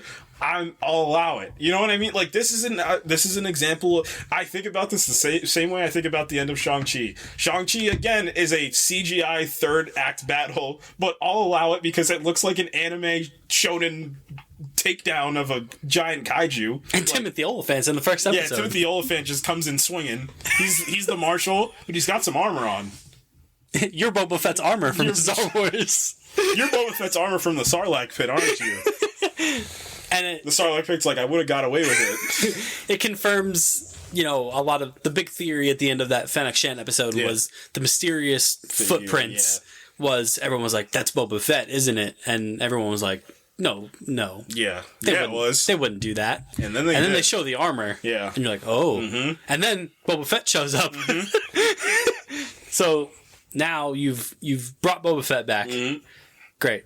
So Timothy Olyphant's in this. They have a fun little starter to the season. You gotta help. I'll give you the armor if you help me kill this giant Krayt Dragon. If you help me kill one of the sandworms from Dune, then I'll give you the armor. Yeah, the Krayt Dragon makes an appearance, which is fun. You hear Krayt Dragon in A New Hope. Yep. You hear it scream, and it's horrifying. Yep. So we have one here, and of course he's the Mandalorian. He's the best.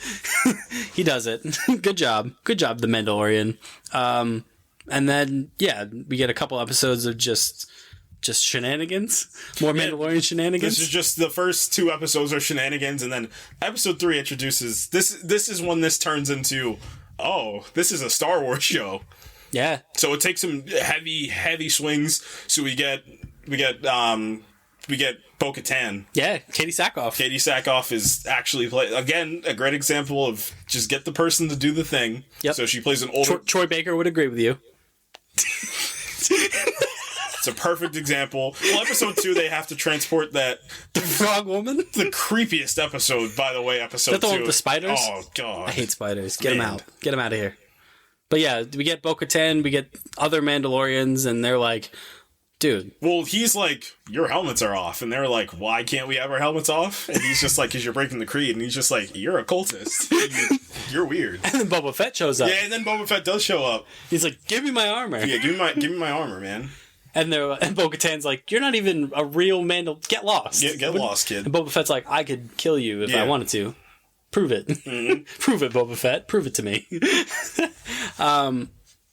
Yeah, and she explains that, like, yeah, man, your crew of Mandalorians are lunatics. Yeah, they're cultists, like... From my perspective, your crew of Mandalorians are lunatics. They have a really great action sequence in this episode. Like, super cool. All the other stuff, like, the action in this season is great. Like, it's still, like, the production value feels, like, it feels higher. Like, all the intangibles still feel great this season. Yeah, and...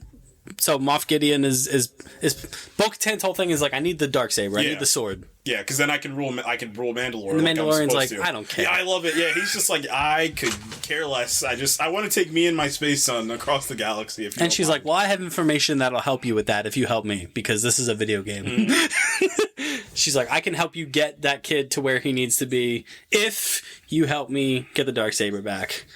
And I mean, they don't, but she tells him anyway, and she goes, do you know Ahsoka Tano from Star Wars The Clone Wars? And The Mandalorian went, no. No. And the fans are like, what? Yeah. And then What? Bo-Katan says, go take him to Ahsoka Tano. And then they do the bait and switch with episode 4. Yeah, yep. Because they're like, oh, we're going to get Ahsoka Tano. Nope. Carl Weathers. Yeah, more Carl Weathers. So they have a fun little mission. Yeah. It's very mission of the week. Very mission of the week. Yeah. We get Gina Carano back because this episode was supposed to be like the impetus for the I forget what the name of that show was going to be. The Cara Dune show that they were going to do. Yeah. That's what this was. This was basically getting that off the ground. Well, she's the sheriff of wherever they were now. Yeah. And it was like Raider Republic. Yeah. I don't remember what it's called. It doesn't matter. I want to tell you right now, we don't care. And then we get the Ahsoka Tano episode. They She-Hulked the right way. Because She-Hulk said, what if we did this for 7 episodes before we did it? And then, so Dave Filoni takes the helm of the Ahsoka Tano episode. There's no way he wasn't directing this episode.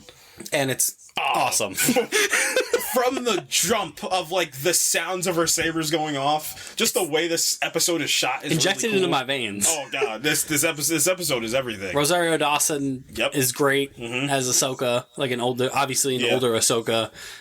There's some hints and allusions and callbacks to her time on Rebels and Clone Wars. This is like the best that you can do for like this kind of thing. Yep. If you're gonna bring in this heavily popular character and insert them into this other thing, this episode is the perfect way to do it. Man, it's I can't say enough good things about that episode. Yeah. It's so good. It's awesome. So the two of them are kind of like trying to liberate a town, right? They're trying to liberate this town. And Ahsoka wants something. Yeah. She wants some information from somebody, and he's just like, and what's great is they try to pit them again. It's like they punch for a bit and then they're mates. Trump, like they got pitted against each other. The leader of the town is just like, hey Mandalorian, I'll give you this Beskar spear to add to your inventory if you kill this Jedi. And he's just like, okay. Yeah, I don't care. I don't care about anything. And then they meet up, and she's just like, hey, you're not that bad. And he's like, hey, you're Ahsoka Tano, aren't you? Yeah. And she's like, yep. He's like, I actually won't kill you. And she's just like, is that Baby Yoda? Is that Baby Yoda from first season of Mandalorian? He's like, how did you know that? Did you watch? And she's just like, I didn't. I just felt it. I felt it in the Force. Has Grogu eaten today? And then, what did you just say? What did you call him? Don't say, why did you say that name? Why did you say that name? We don't say his name. Well, Del Grogu. That was a very controversial moment when we named Baby Yoda. Grogu's such an ugly name. It doesn't matter. What'd you want to call him? Baby Yoda? Yeah. Actually. What'd you want to call him? Alan? Alan Yoda? Alan Yoda. It doesn't stick. Yeah, so his name is Grogu. It's like giving like a pet like a human name. Like that would have been much funnier if his name was just like Danny. It's like, I love this universe because like there's people named like Luke. Right, and it's just like Fennec Shand and like Boba Fett and then Luke. There's Obi-Wan Kenobi. Oh, Dune does the same thing. It's like Duke Leto Atreides and then it's just Paul. Baron Harkonnen and then Duncan Idaho. Duncan Idaho is still the best. Only Jason Momoa could have pulled that off in live action. It's the best fictional character name, I don't know, ever. Duncan Idaho is crazy. I love that part in Dune where like he's having that prescient vision and like he's going crazy and he's just like, they're all chanting my name, fanatical legions, and then Chani goes, Paul, and I'm like, imagine just chanting Paul at the top of your lungs to lead you to victory in a space war. Back to the Star Wars names. Grogu. Yeah. All right. He's Grogu. He's Grogu. He's still Baby Yoda. Yeah, right. Yeah. I'm the Funko Pop that I have says Baby Yoda, so... His mama named him Baby Yoda, I'm gonna call him Baby Yoda. Well, his mama named him Grogu, so we're gonna call him Grogu. I'm gonna still call him Baby Yoda. Until he tells me to say otherwise. Well, he can't. He's gonna be a toddler for 500 years. He can't. Yeah, so Ahsoka's like, look, I can't help you. Because it's only episode 5. Yeah, yep. I can't be the resolution. Right. But, and this is the moment that sparked a million theories. It's the WandaVision moment of the season of The Mandalorian, where she's like, take him to this place, he can reach out to the Force, and someone will come get him. Who's to say? Who's to say who that's going to be? We're leaving this purposely vague so people will speculate for the next 2 months. And then, like you said, we do get some Ahsoka world building where she threatens this woman. She's Really like, cool fight. Where is Grand Admiral Thrawn? They should have done the dun dun dun right after that. Don't take yourself too seriously. And you're this like, episode just turns into this Kurosawa-esque battle arena type of it's great. I love swordsman fighting. I love it's it. awesome.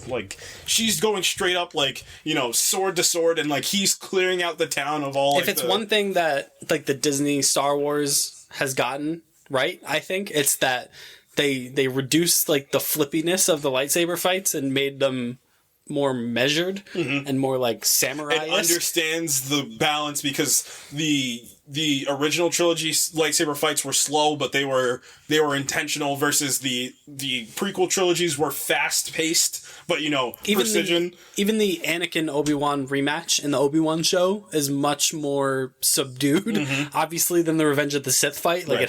It felt like it had more behind it because it felt like every strike they were trying to kill each other. Right. And that's what this fight in the Ahsoka episode does. And then we get to episode 6. Here we go. We're at the place. Boba Fett's back. So this is the Boba Fett episode directed by Robert Rodriguez. Yes. Boba Fett absolutely caves in several stormtroopers with a big stick. Yep, big stick. Give me my big stick. He's got a big stick. He's got Fennec Shan now. Yep. He's got Ming-Na Wen. Yep. You get Ming-Na. It's the Nick Offerman thing. I mean, Yep. you can get Ming-Na Wen. You get Ming-Na Wen.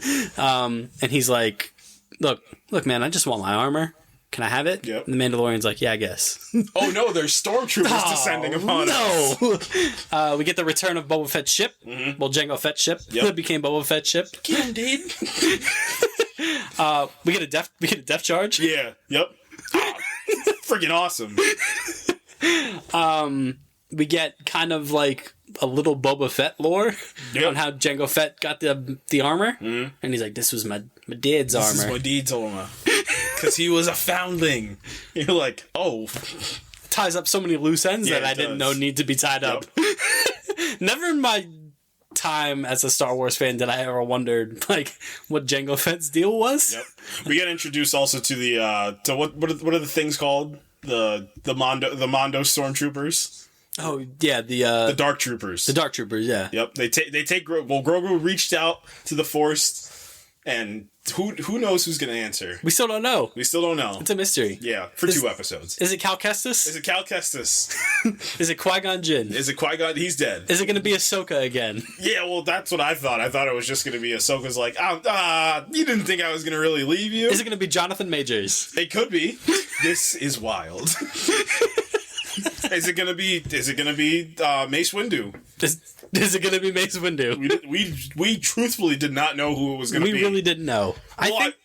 Well, let's just talk about episode 7, which is a really underrated episode of this show, with him and Bill Maher. Bill Barr. Not Bill Maher. Bill Barr. He's a different guy. Bill Barr. Bill Burr. Bill Burr. Bill Burr. Bill Burr. Bill Barr's a different guy also. Bill Burr. Bill Burr puts up... He's back from season 1. Yep. And puts up, the most emotional performance of the season. Just this really nuanced, Imperial who, clearly was just disillusioned by the Imperials. Yep. It's really great. Yeah, it is. And it does a lot of work. So, again, it does a lot of work for the Mandalorian cultist and, Din's character as well. He has to just operate with his mask off this whole time. He has to be Pedro Pascal. He has to be Pedro Pascal's actually an actor. So I think Pedro Pascal was in the suit a lot. I think he talked about that, being in, he actually acted in the show. So, but yeah, he has to act. They have to, mock Imperials for a little bit, but it's Pedro Pascal having to act, and you can sense how tense and how uncomfortable he is without his mask. He feels like an alien without his mask on. So it's really great. It's a really great performance by him in an episode. And, like you said, that really nuanced, this really subtle performance that Bill Burr gives is just like, it's very sad and very emotional. So it's really great. Yeah. Grogu's been kidnapped. Yeah. By Moff Gideon. Yep. Giancarlo Esposito's like, I gotcha. Little green bastard. Yep. And then Boba Fett shows back up. What is he doing? It's so crazy. Every episode, Boba Fett shows up. Yep. He's like one step behind. He's like the Team Rocket of this Mandalorian season. He's like, I'm back. Get him, Dad.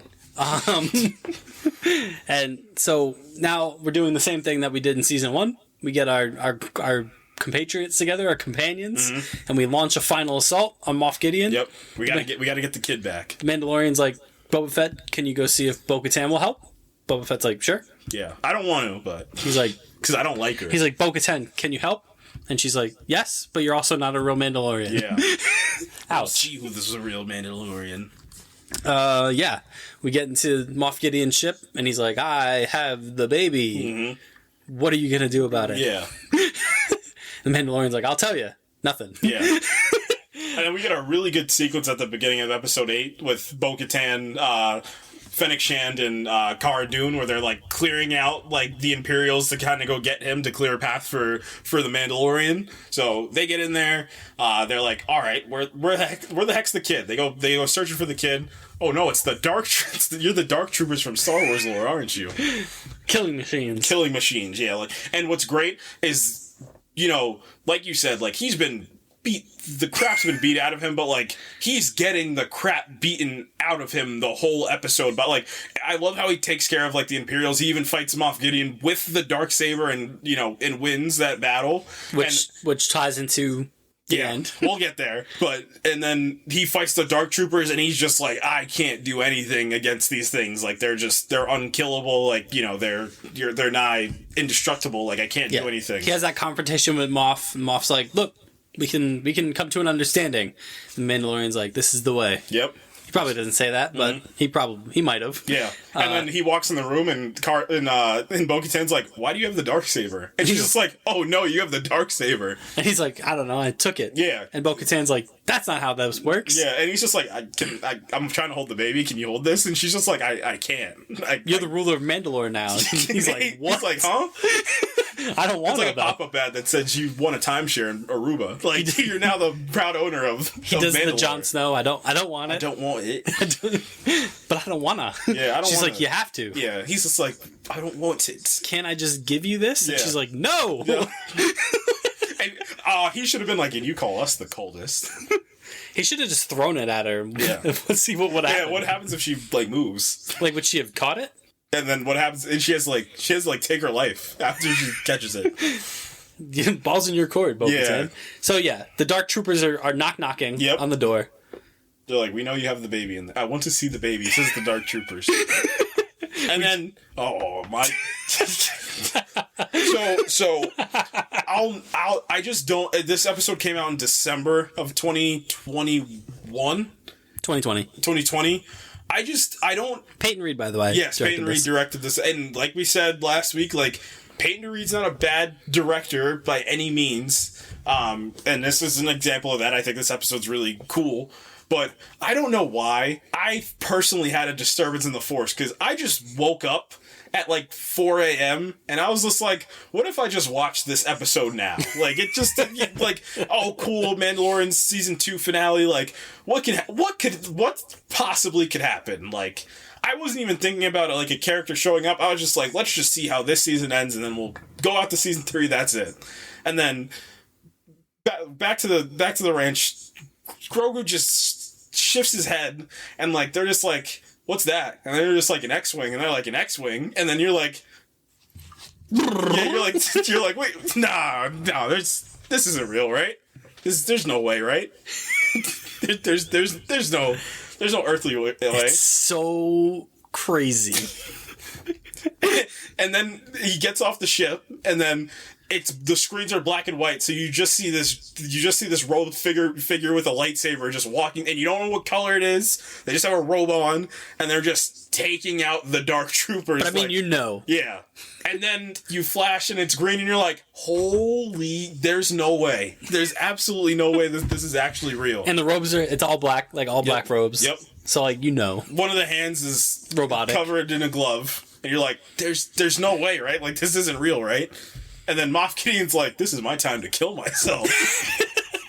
Moff Gideon pulled off a Jeffrey Wright in the back. We gotta go, man. Yeah, we're leaving. I'm leaving expeditiously right now, actually. And then, so the door opens, guns are drawn, and then... You're Luke Skywalker from the Star Wars. The Luke Skywalker. You're the Mark, and it was Mark Hamill. They did the de-aging in its infancy on Mark Hamill. Didn't look great. But who gives a crap? Because this is probably one of the coolest moments. R2-D2 saunters in behind him. And everybody's, man, this means something to me. And we get the John Williams, like the score. Oh, yeah. Classic score. And he's like, hello, you all know me. I'm Luke Skywalker. Yep. I saved the universe. Yeah. I would like to see the baby, actually. And then we just get a devastating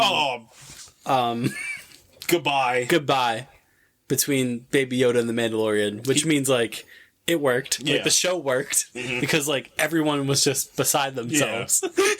Like Luke Skywalker's here, and like prime Luke like that's what I want to emphasize from this is like that's prime, like this is the Luke Skywalker we've never seen before in live action. Like this is surreal that we're seeing a prime Luke Skywalker just demolish some things that like, so the Mandalorians are like, they built up the lore of the Mandalorians of like, these, they're beasts essentially, like they're strong, like, their armor makes them strong, like they're indestructible because of the Beskar, and then like they can't handle the Dark Troopers, and then like Luke just walks right through them and like, oh, the Jedi are actually the most powerful beings in the galaxy. Yeah. And Luke is like the top of the food chain. Oh yeah, yep. This is Jedi Master Luke Skywalker for the first time. He leaves with Baby Yoda, like so Baby Yoda can fulfill his destiny. And you would think that the Mandalorian season 3 would start with the resolution of that. And this is where we get into the Disney Plus problem because, and this is like what.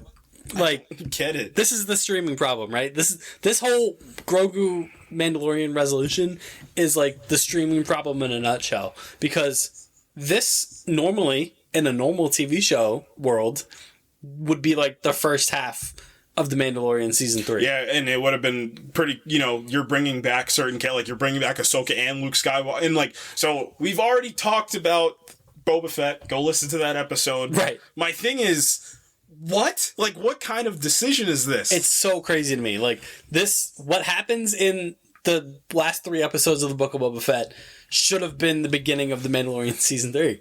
It just should have. Yeah, episode 5 is just an episode of the, it's solely an episode of the Mandalorian. Like, it is just, there's no It's insane. Boba Fett's not in the episode. It's insane. It's insane that they resolve the Grogu Mandalorian. And I'm talking, stuff. There's like big implications for massive. We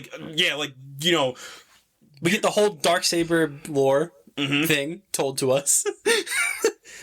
It's the best episode of the season of Boba Fett. It's never gonna not make me just perplexed. I don't get it. This is just a Mandalorian. Like, there's no Boba Fetting in this episode. He just meets Fennec Shand at the end. And you know what happened? Like, have you looked at like comments of like the Mandalorian trailer and people are like, oh yeah, what, like how are they back together? Yeah, or like they're saying like, did the trailer spoil them reuniting? Oh yeah. I was out the other day and this guy had a Mandalorian shirt and I was just like, nice shirt. You excited for season 3? And I was just like, you saw Boba Fett? And he's like, no. And I was like, oh, uh-oh. And I like had to tell him, I'm like, you better watch Boba Fett before you watch this. And he's just like, why? And I was like, because they made a bad decision. That's why. Yeah. It's just, there's a lot of people that didn't watch Boba Fett. Yeah, they weren't enthralled through the first 3 and they're like, all right, so I'm not going to finish it. but you're adding, you know, Mandalorian show altering, you know, plot threads. They solved the thing. Yeah, they solved the thing. And then they set up the other thing, and then it's just like, they're back together, he's got a new ship. Where did he get all this stuff from? He's got a better handle on the Darksaber. Like, they do all that. It's so wild. And that's, like, endemic of, like, the Disney Plus problem. And I feel like Marvel is in, like, a similar situation where they're now threading their TV shows into, like, their big bad. Yep. Like, they're doing the same thing with Kang and Loki. Mm-hmm. Like, granted, I think a lot of people watch Loki and really like it, but, like, you shouldn't have to rely on your other media to tell your story. And, like, not for nothing, like, Luke Skywalker's just in the background of a random episode of Boba Fett. Like, that's insanity to me that he's just better, like, a better looking version of him too. Like, the one you should have been proud of to present in that, like, is just thrown in this episode and then just immediately gone. And you're like, wait, can we hang out with him for a little bit? We're having him, like, give Grogu this He's training him and giving him this big choice of, like, continue your path of the Jedi or return to Din Djarin. Like, this is all stuff that should be happening in The Mandalorian. You're getting Luke Skywalker and Ahsoka Tano together in this random episode of Boba Fett. I just don't know whose decision. My hands have been on my head for like 15 minutes because I can't. It's so like, Mark crazy. Hamill looks good in this. He looks so good in this episode. Like, the de-aging is so much better. It's crazy, and I think, like I said, it's just endemic of, like, the streaming problem. He gets a baby lightsaber. Yeah.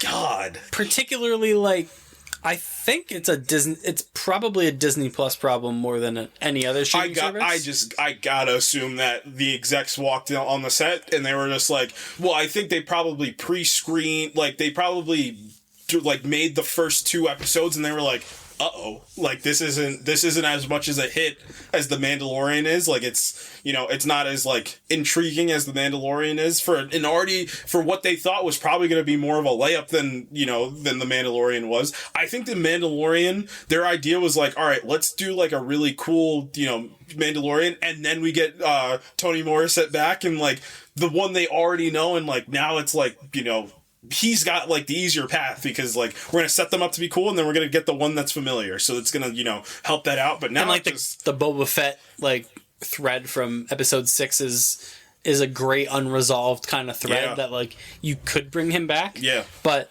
and I think you and I both agree, like, the original kind of crux of Boba Fett was interesting with, like, his kind of moral switch with the, you know, living with the Tusken Raiders and, like, indenturing himself to their culture and, like, becoming, like, a champion of, like, the Tuskens, and then it's all kind of just, like, dropped for him being, like, a crime boss. You know what Boba Fett is? Boba Fett's Luke Cage season 2. Oh no, I'm Boba Fett.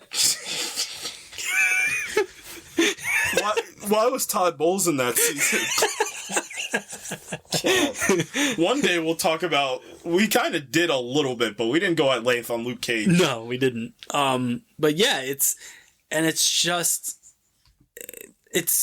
just crazy to me that they wrapped up and resolved these major plot threads of The Mandalorian in these episodes of Book of Boba Fett.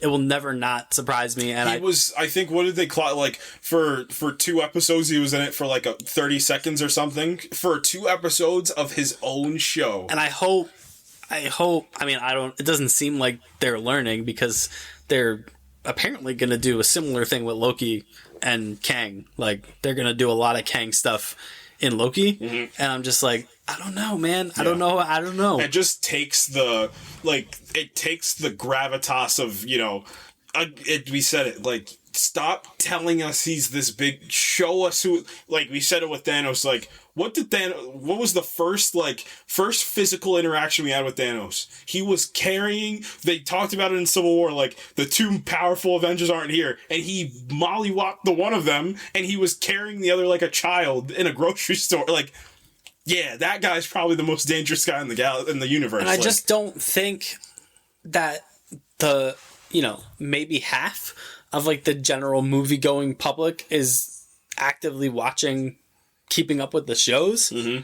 Like, are the people that went and watched Ant-Man, like, how many of them are, like, gonna watch Loki season 2 now? Or do they just watch Ant-Man because it was the next Marvel movie. Right. Like, I know people that just watched the movies. Exactly. They're not invested in, like, they're just going to the movies just to see what's going, like, see what's next in the entries. So like, I just think, I don't know, I feel like Disney Plus needs to, like, revisit their kind of model. And I mean, that Peter Pan thing is a great example of that, too. Like, these live-action Disney retellings are not working. Mm-hmm. Like, the best one is probably just, maybe, is it Aladdin? Is Aladdin the best one? And even that was, like, fine. Like, it wasn't, like, great. Right, but I think Aladdin understood what it was. Like, I think that was probably that's what, if you're gonna do it, you need to understand what you are. I think The Lion King was a bit tone deaf in that way of, like, they didn't understand, like, it was the seriousness of it, and it's just, like, The Lion King is a serious, it's like, but it's also an animated tale about talking animals. Like, there's a line. Like Mulan. The Mulan one took itself too seriously. And like, why would you not have? That's what made a piece of it great was the music itself, and you're taking the childman wonder out of it by taking the music out of it. The Dumbo one was just weird. Yeah. No, I'm not talking about the Guillermo del. Well, that's Pinocchio, but because there's two Pinocchios. Yeah, there's the one that Disney did, which is not great. Yeah. And then there's the good one that Guillermo del Toro did. Guillermo del Toro did, yeah. And then The Little Mermaid, I think, could still be great, even though I saw that picture of Sebastian, and I'm like, they're doing the Lion King thing again.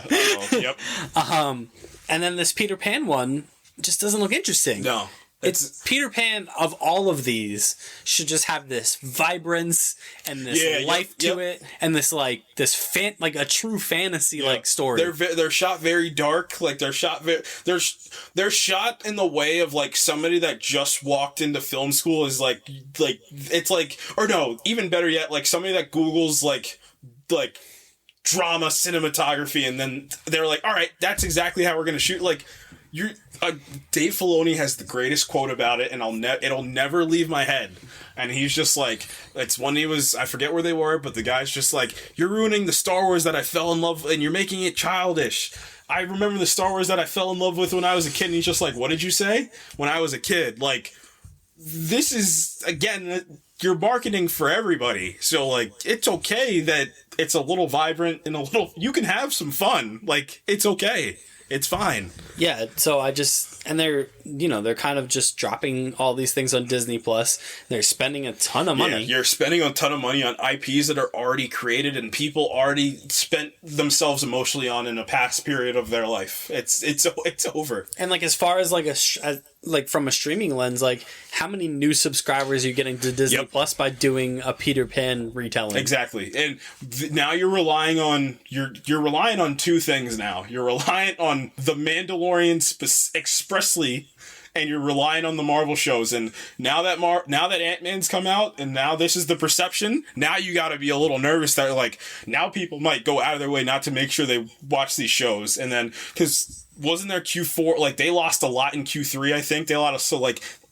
I think people are just subscribing to watch either The Mandalorian or the Marvel shows. And, like, now people are like, I don't care. Well, that's the difference between Disney Plus and, like HBO, for example. We talk about HBO all the time. Like, HBO has these staple shows that they're able to crank out over a calendar year. What else do they have? They have a collection of classic movies that people can go back to. Like, Disney's the only streaming service that doesn't have, and I mean, it's just, the brand that you have. It's a little tougher because, like, you're making content majority for children, so obviously you're not going to get the adult audience that, in HBO Max by having, like, HBO Max has, like, the Kurosawa collection, it has the Hitchcock collection, it has all the DC properties, it has the Turner classic movies, it has the Oscar section for that, like, Paramount's even on the way up, like, Paramount with relation, and then Paramount now has Showtime, like, Netflix obviously is still one of the top dogs, like, Disney Plus might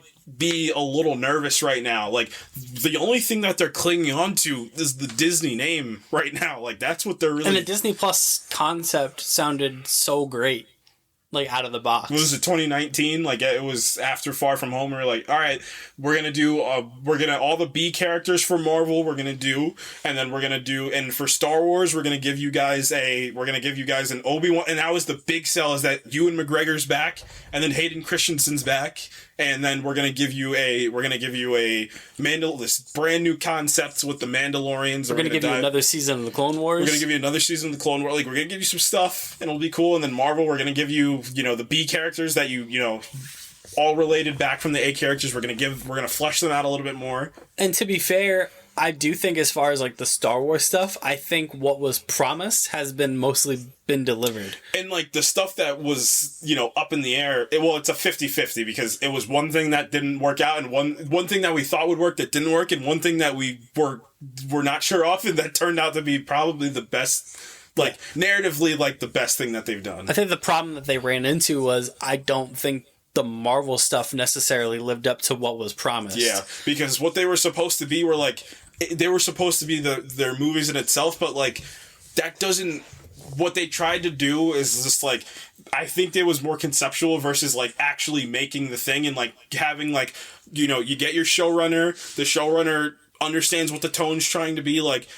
You can do it, but it's so difficult to try to narratively weave all these things and post-credit scenes to set other things up, and then somebody might show back up in a movie and you're like, what the heck has happened to this person over this time? So and I mean, we both think WandaVision is great, but it kind of both positively and negatively set the expectations. Oh yeah, because and then you got to bring social media into the equation, because what WandaVision is the first show, that was the ground zero for the Twitter war. That was ground zero for all right, our only opinion is going to be Twitter based. That's the only thing that's going to matter. If the internet doesn't like it, then it's horrible. So, and then the other part is the theory part, and which I think absolutely murdered these Marvel shows, is the theory thing, because it became what those Marvel shows ended up doing was it encapsulated kind of the problem that the movies are starting to stumble into, but for every episode. Yeah. We talked about when we talked about Ant-Man, a lot of people only went to see the movie for the post-credit scene, and the shows kind of fell into that same trap where people were watching the episodes just to see what cool thing was going to happen. Yeah, and that's the counter to my point for Mandalorian season 2 is Mandalorian season 2 also started divulging into. But I think they handled it really well. Exactly, and you didn't betray what you were trying to do narratively and what your character work. And episode 7 is the crux of that, of not betraying what you were trying to do emotionally with all your other characters. But yeah, the only thing they messed up with the Mandalorian is the Book of Boba Fett thing. Exactly. Where they resolved the major plot conflict. But that was after, and I said, I genuinely think that the high Disney execs came down and they were you're putting the two Mandalorians together, and Dave Filoni's no, I don't think that's a good idea. And they're you're gonna put the two Mandalorians together, and he was just I guess I better put them together. And then with the Marvel stuff, going back to that, we both Miss Marvel, but what was the only thing people were talking about when that show ended? That was it. Yep. As great as that show was, and as great an introduction to that character that was, all people could focus on is the mutant thing. Yep. And that wasn't the point. Yeah. That's why you take Andor, and again, it's to my point that I said about Ant-Man, and how I feel about Hawkeye, even how I feel about She-Hulk. They don't feel like television shows. They feel like TV events that are those live events that you used to get in the 60s, 70s, 80s. They feel like those versus Andor feels like a television show. It feels like a strong streaming service television show. That's just, it's dark.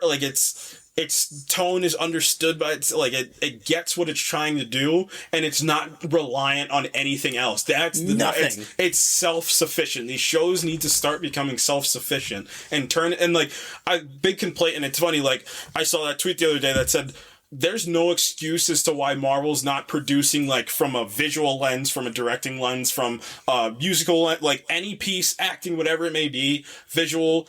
There's no excuse why their production shouldn't feel like the biggest things ever. Like, every single show they have should, but again, it's down to it's down to the meddling. Like, I just feel like these top executives are meddling a lot because they're just trying to make money. Like, they're just like, you need to set the next thing up because that's what worked. And they were like, no, what worked is like, you know, Cap dropping his shield in the end of Civil War and me being like, holy crap, like, that was an emotional odyssey, that third act of that movie. Like, what worked was like, you know, Winter Soldier, like, you're my mission, then finish it. Like, that's what, you know, you come for the airport battle, but you stay for the emotional payoff. Yeah, it's almost like they're building these things backwards now, where they're starting with the moment and writing backwards to get to the moment instead of writing the story and then getting to the moment. That's why, like, it feels like you can get anybody just to walk on the set and write, and like there's nothing special right now. Like, there's nothing that feels like,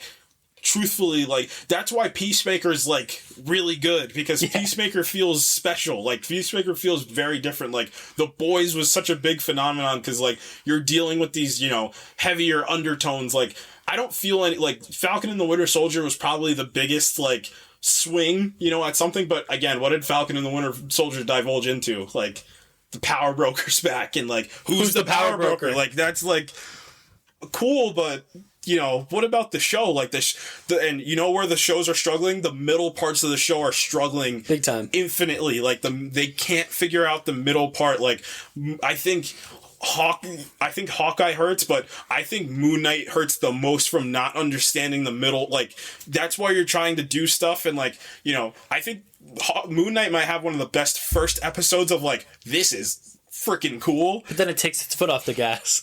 Immediately takes his foot off the gas, and it's just like, and I also think they have a villain problem too, because again, they're trying to think about, you know, years from now. Like, get a team of people to think about years from now, but the people you have there just need to worry about the right now. And I don't know if they've noticed that they hit on something with these special presentations, but yeah, Werewolf by Night and the Guardians Holiday Special were both really great. Mm-hmm.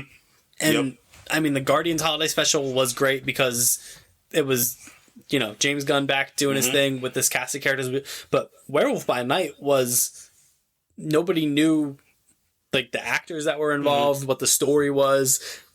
They got Michael Giacchino to direct it, who doesn't really direct things. Like, it was this weird mishmash of, like, unknown, and then it got dropped onto Disney Plus, and people were like, whoa, yeah, this is freaking cool. Like, but again, that's the thing, like, there was no expectations. Exactly. Yep.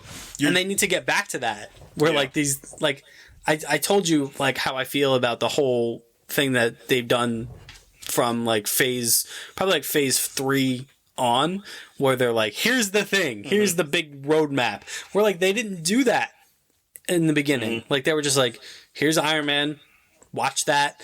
There's a great Nick Fury sting at the end, but we're not telling you, hey, we're doing Iron Man, and then we're doing the Incredible Hulk, then we're doing Iron Man 2, then we're doing Thor, then we're doing Captain America, then we're doing the Avengers. Like, there wasn't that. It was just like, you're gonna get what we give you, and we're not going to tell you what to expect. And then you couldn't miss. Like, you didn't have a choice but to land at some facet. You needed to land these things, to whatever it may be. I mean, we talked about, you know, some of the movies in Phase 1 aren't too great. However, you're still relying on Robert Downey Jr. for Iron Man 2. Captain America, you get Chris Evans to portray that role. Thor, you get, like, your characters are interesting enough to keep you invested into what do they do next. Yeah. So they're just not understanding that. Like, again, I just want to, like, highlight Andor out of all of this, because I think Andor and Werewolf by Night for Marvel and Star Wars are, like, those are the two things that, like, expressly worked out of the whole streaming thing. So you need to go back to, and I just think Loki feels the most as a show, like an actual show that you would go, like, you know, on a streaming service or something and watch, and like, it feels complete. Because we didn't know, again, going back to my expectations, like, we didn't know what that Loki show was going to be. Yeah. Like, we didn't know what it was going to be about. We didn't know who the villain was, if there was one. Like, the villain could have just been Loki, not that Loki, but Loki. But, like, think about Ant-Man and the Wasp. Like, what was the hook of that movie? This is the villain. It's Kang. Like, Kang is here. He's the villain, and this is the first time we're gonna see him. Like, but what's the story? Yeah, like, what's the story of this? Like, how does this impact? How does this impact LeBron James's legacy? Like, how does this impact the Wasp's legacy? Like, that's what happens, and then the Wasp is like an afterthought in that movie. And then the whole time you're sitting there, like, you're just waiting for Kang. Yeah, you're waiting for the Kang moments that are going to be edits on TikTok. Like, that's the only thing you're watching that movie for. You're looking for quotes. Like, that's all you're looking. You're not looking for an actual story of what's going on. It's a problem, man. Yeah, it's a big problem. Yeah, and going back to the Mandalorian, like, I don't know how you rectify what they did with that. Like, how do you just start the season and be like, here he is. You're gonna need a recap, and the recap's got to be like a heck of an explanation as to like why he has like a prequel era ship. Why are they back together? Like, you spent like, it's insane, the season finale of season 2 was like, it's such this like grand, that genuinely feels like a grand finale. Like, that was the Loki for that. Like, holy crap! Yeah, and the emotional core of it, of them departing, is such like an emotional like gut punch. Like, it's really sad. And then it's to the point where he opens up a rag in the finale, and it's just Grogu there, and he's just like, "Hey, buddy, let's just deal with this rancor that's tearing this town to pieces." And like that, and then we're just gonna leave at the end of the season. Yeah, it's just. So I don't know how they rectify that. I mean, I'm optimistic because like the Mandalorian's been great for 2 seasons now, but like that's a lot of. Yeah, I guess I'm just more mad at Boba Fett than I am at I'm genuinely not as concerned, I think, as you are. I just think it's because of how I think people are gonna. The show's so good and so popular that people are gonna go out of their way to do their research, and then maybe that's even why they crafted episode 5 like that. So it's like, I can watch this as a piece of, as Mandalorian season 2.5. But I would do that. I would do that if you were. But then vice versa, like if you do 5, 6, and 7, like, who the heck are half of these people? And like, why do I care about why do I care about Boba Fett right now? Like, where did he even come from? I mean, Well, I mean, what was the joke when we did the Boba Fett recap? What's the final shot of the season of Book of Boba Fett? Mandalorian. It's the Mandalorian and Grogu flying off, and the Mandalorian score playing in the background. Yeah, I mean, I gotta say, like, on the whole, like, if I'm to pick a side of like what I'm more concerned about between the Marvel stuff and the Star Wars stuff, I'm probably more concerned about the Marvel stuff at this point. Oh yeah, I'm not, and I think Andor helped infinitely. Like, and it's again, I think Marvel needs to take a swing like that on a television show of like getting back to like how it felt like in like 2014, like the 2014 to 2019, like. How it felt for the main story, like what they haven't done with any of these shows, and Ms. Marvel was the closest that they came to it before they did the X-Men thing at the end, was making a show that is just, I guess Moon Knight is actually probably the best example of this, but that just like you said, the middle bit kind of falls apart a little bit. Because I don't think Moon Knight didn't understand what type. I think Moon Knight episode 1 was the perfect understanding of what type of show that was, and then the show is just a wave after that. But what they got to do is more a more perfect version of what they did with Moon Knight, where it's just something that's totally detached from everything else. Get rid of the lore piece, set no expectations that this is going to connect to everything else, and just tell a self-contained kind of thing. Yeah. And it's something across the entirety of Phase 4 that they didn't do.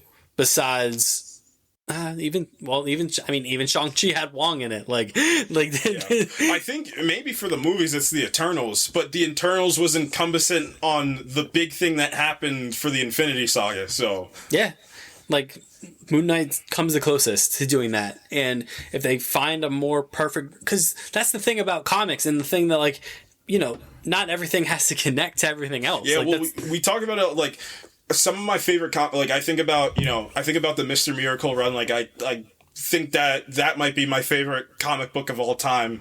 And what's great about it is this, like, there's this, like, Elseworld dark side big thing that's looming, but, like, the thing he's worried about is, like, I'm having a son in a couple weeks, and, like, I'm also the leader of this, of this war that's going on, so, like, how do I balance the both of these things? Like, he's growing, like, the main thing of the book is, like, he's going through, like, a post-suicide attempt, and, like, he's just trying to get his life with his family back in order, like... And they hold that for the whole comic. Like, they hold that whole tone, like, they hold the whole tone, they hold the whole narrative the whole time. Like, that's all they talk about is, like, he breaks down at the end to his wife, and he's just like, I don't, like, she asked him, like, why would you try to, like, kill yourself? He's like, I can't escape. Like, I can't, like, that's it. Like, that's understanding what the character is right there and not worrying about anything else. And, like, the other all-world stuff is backseat to that. And that's it. Yeah. So, and then it tells a contained story. So it's not like Mr. Miracle will appear in, Dark Side War Part 2. Like, that doesn't matter. It's just like, this guy went through this horrible traumatic experience, and now he has to raise a family, but he's also Dark Side's son. But it just so happens that he is. Like, it's not Silver Surfer Black is the same way. Like, it's Knowles in there, like, Galactus is in there, like, but who cares? It's just about this guy. Like, it's just about this guy that's just flying through space that gets on a surfboard that gets infected by something, and he's having like an existential crisis in space. Like, that's what it is. Like, give it to me straight. Yeah. Like, that's it. That's all you gotta focus on. Focus on yourself. You gotta focus on yourself. And I think, to be honest, like, we both have high kind of expectations for Guardians 3, and I think that's because I think Guardians 3 is probably going to be pretty self-contained to the Guardians story. Like, I don't think it's going to have big Kang implications. No. I think it's just going to be their story. And I think Ant-Man 3 would have benefited, again, to your point, if that movie was just about, I think if that movie's about MODOK and MODOK making AIM and, like, bringing, like, then you can bring something back from Iron Man 3. So instead of doing the other way and bringing something from the future and trying to make it relevant, you're bringing... Like what Shang-Chi did with the Mandarin. Exactly. Like, you're bringing something from the past and making it credible again. So, like, AIM comes back. Like, who knows? Darren Cross and whatever, and Aldrich Killian could have known each other, and he's just like, you know what? I'm taking AIM for myself now. And, like, made AIM in the quantum realm, and now I'm bringing it back. And, like, that's it. And then Ant-Man's got to do one last heist, and, like, they get trapped. Who cares? But, like, that movie sounds way better. That's an Ant-Man movie. Yeah. Like, like, this does not feel like an Ant-Man movie. It feels like a movie where Ant-Man just so happened to be in it. Yeah, and they need to rectify that. Endgame feels, you said it last week, Endgame feels more like an Ant-Man movie than this Ant-Man movie did. Yeah, I think they need to rectify that, and rectify it sooner than later, because, I mean, the box office returns for Ant-Man have not been great. Got shot down this week. And, I mean, Guardians will do well. I mean, I have some similar concerns for the Marvels. Yeah, yep. But at least with the Marvels, we don't know, like, we're not building to, like, the villain. Like, we're not, it's going to be a story. But again, that's another thing that's reliant on people having watched the shows. Yeah, yep. Two shows. Yep. Yeah. So now you're dealing with multiple aspects from multiple different places. So, and that's going to be a big test, honestly, for the success of that model, because like, two of your lead protagonists are coming from the TV shows. Yeah, and then you're also, unfortunately for Brie Larson, like, you're also taking a lot of people's, a lot of things that people don't like, and now you're trying to build off of that too. It's an uphill battle, but I think Nia DaCosta is gonna. I also think Brie Larson's, like, back full force, going to show, like, why Brie Larson was cast, because if you guys didn't know, Brie Larson's actually a great actress. Yeah, and I mean, I think, I hope that character kind of goes in a new direction from where she was, because it was really unfortunate that movie got deployed as, like, the in-between. Well, it's also, she was just there.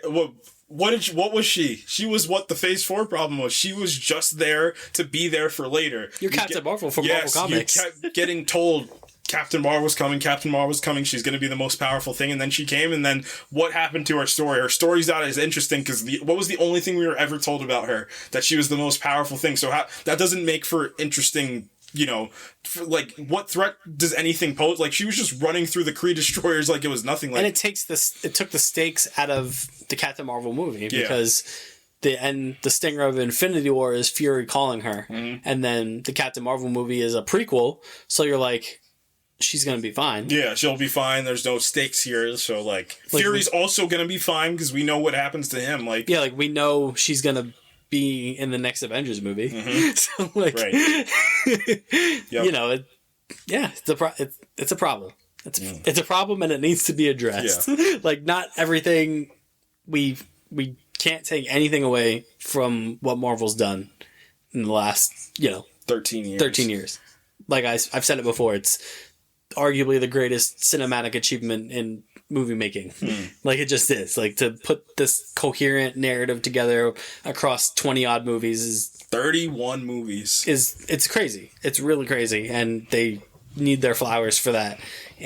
But if they're gonna keep doing it, they have to kind of, I think, change the way that they go about it. Yeah, some of the decision making is just questionable. Like an Echo show, I think they're too high on what they did with Endgame as opposed to everything that they did leading up to Endgame. Yeah, like I said, like, you give me, like, Guardians of the Galaxy. Like, Guardians of the Galaxy is special for, like, some random guy from Earth, like, falling in love with some alien from space. And, like, Doctor Strange is special for the idea that, like, Tilda Swinton tells Benedict Cumberbatch, like, this isn't about you. Like, that's what makes that special, is, like, you know, where those characters start and where they end. Like, you're telling compelling narrative through your characters. Like, that's what you need to do. You're not telling compelling narrative through the big bad is coming and, like, you need to be nervous about him. Like, yeah, we got Thanos 3 times for the longest was like 3 minutes, and like he didn't do anything. He just was around, and he was just like, there wasn't like,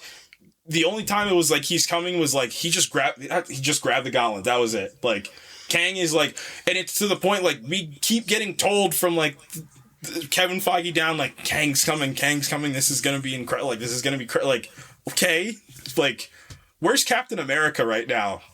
Like, is Anthony Mackie just not matter right now? You don't think Lamar's life mattered. God. Yeah, I totally agree, because, like, where's the story of Captain America right now? Like, obviously we're getting it in a little bit, but like, where's the, like, what's going on with all these other characters? Like, one of the good things about the Avengers post, and like, that's why I say Age of Ultron is while I think you've made a good point that the Avengers might be the most comic booky movie, I think Age of Ultron is the most Avengers movie. Like, they still are interacting with each other. Like, even scenes where, like, Tony and Steve are just, you know, breaking wood. Like, that's a great scene, because, like, now we're talking about, like, you know, their moral implications on each other. That's character work right there. That's not you telling me that Thanos is going to be here in a couple movies and, like, we need to be worried. It's just, like, these two guys are just talking. Civil War is the same way. Like, two guys are just talking about, like, you know, things that have happened, and, like, if you do this, this is going to happen, and, like, I'm sorry for this. Like, that's relationship based. That's what you come for. So they need to get back to that a little bit more. Yeah, it feels like they're just trying to capture that Endgame feeling with, like, every movie that they're making. Yeah. And No Way Home doesn't, No Way Home is one of the coolest movies that I understand, but what do you suffer is the first half of No Way Home is hollow comparatively. Like, it just, there's nothing. There's, all it is just you're waiting for the thing to happen, and then the thing happens, and it's just the fact that there's no music that plays, and like, that was made for an audience reaction. I mean, we talked about it 2 weeks ago when we were like, I forget what movie it was, but it was just like, you don't want to miss the big audience reaction. And like, what do businesses are supposed to capitalize? Businesses aren't really cared about morality. They're there to capitalize onto the moment. So obviously what now the big, you know, movie companies are doing, or the movie houses are not movie houses, but the theaters are doing, are like, oh, you guys like big audience reactions? We're gonna market, the Cinemark. You know, there's a trailer for like a big moment where everybody's screaming and shouting. We're like, this can't be real, right? Like this is the way of this. This is the way. This is the way. This is the, but like, that's slightly taking away, like. They called Martin Scorsese a madman. he wasn't wrong 100%. No. He wasn't wrong. No, definitely not. And I mean, you know, we talk about the movies that are up for like the Academy Awards this year. Like, it's like none of those movies have like those kind of moments. Like, they're just Top Gun's the closest one, but Top Gun earns every single gosh darn last moment to get there. Like, well, I sent you that tweet the other day, like, Top Gun's not the greatest movie of all time, but it is the greatest movie of all time. Like, because like that movie's the perfect example of like an organic audience, like, that's how it should feel. Like, it should. Endgame, I think, earned, like, it felt like that was, like, euphoric. Like, holy crap, like, everybody's back and, like, they're all together on the same screen. Like, that's earned. Like, Top Gun, like, is earned. Like, all those moments, like, those high-flying moments, like, they're all earned, but they're owned through emotion. They're owned through characters. Like, they're not earned through telling you, well, Hangman's gonna like, Hangman will return in the third act of this movie. Like, no, that's not what this movie's encompassing on. But when Hangman comes back, you're like, holy crap, thank you, God, Glenn Powell's here. Like, cool. Like, you get all those things, but you get all those things through making an actual film in the first 2 acts. Yep. Movies. Make sure you watch more than some Marvel movies. Please. Yeah. Like, go watch Everything Everywhere All at Once. Go watch Woman Talking. Go watch The Banshees of Inisherin, which I love a lot. Go watch Elvis. Yeah. Sure. Yeah. Go watch it. Yeah. Don't watch it for Tom Hanks, though. There's just, even if a thing isn't really like your thing, just go watch it. Yeah, because they're snapshots of life. That's what movies are. They're supposed to be different variations on what life it could be. So, yeah, go watch more movies than a Marvel movie or Star Wars. There's more. There's more. I promise you there's more out there. It's good, but it can be better. Yeah. God. Pedro Pascal. Yeah. The best part of Wonder Woman 2? Yes. Yeah. It's not tough. It's not a hard thing to follow. Yeah, we'll wrap it up there, I think. Yeah. Season 3 is going to be out by the time you listen to this episode. Mm-hmm. Same day. Can't wait. Yeah. Yeah. Bo-Katan's back. She's just like... She might be the villain? She might be the villain. Or is he the villain? I have a feeling they're going to have a showdown on Mandalore. I think that's going to be the... thing. That, like, the last episode's going to be... Carl Weathers is back. Carl Weathers is back. Carl Weathers is actually going to be the heir to Mandalore by the time the season's That would be over. so hilarious. I love that. Yeah, man. That's it. Let's wrap it up. Yeah. We gotta go, man. Yeah, we do. So, what are the social medias? The social medias are as follows. On Twitter, @ProjectINF_pod. You can follow us on Facebook at the Project Infinite Podcast. I think the whole title's there. You can follow us on Instagram. At the Project Infinite Pod. We're going to talk about Creed next week. Yes. Speaking of Carl Weathers. Yeah, speaking of Carl Weathers, his son can punch.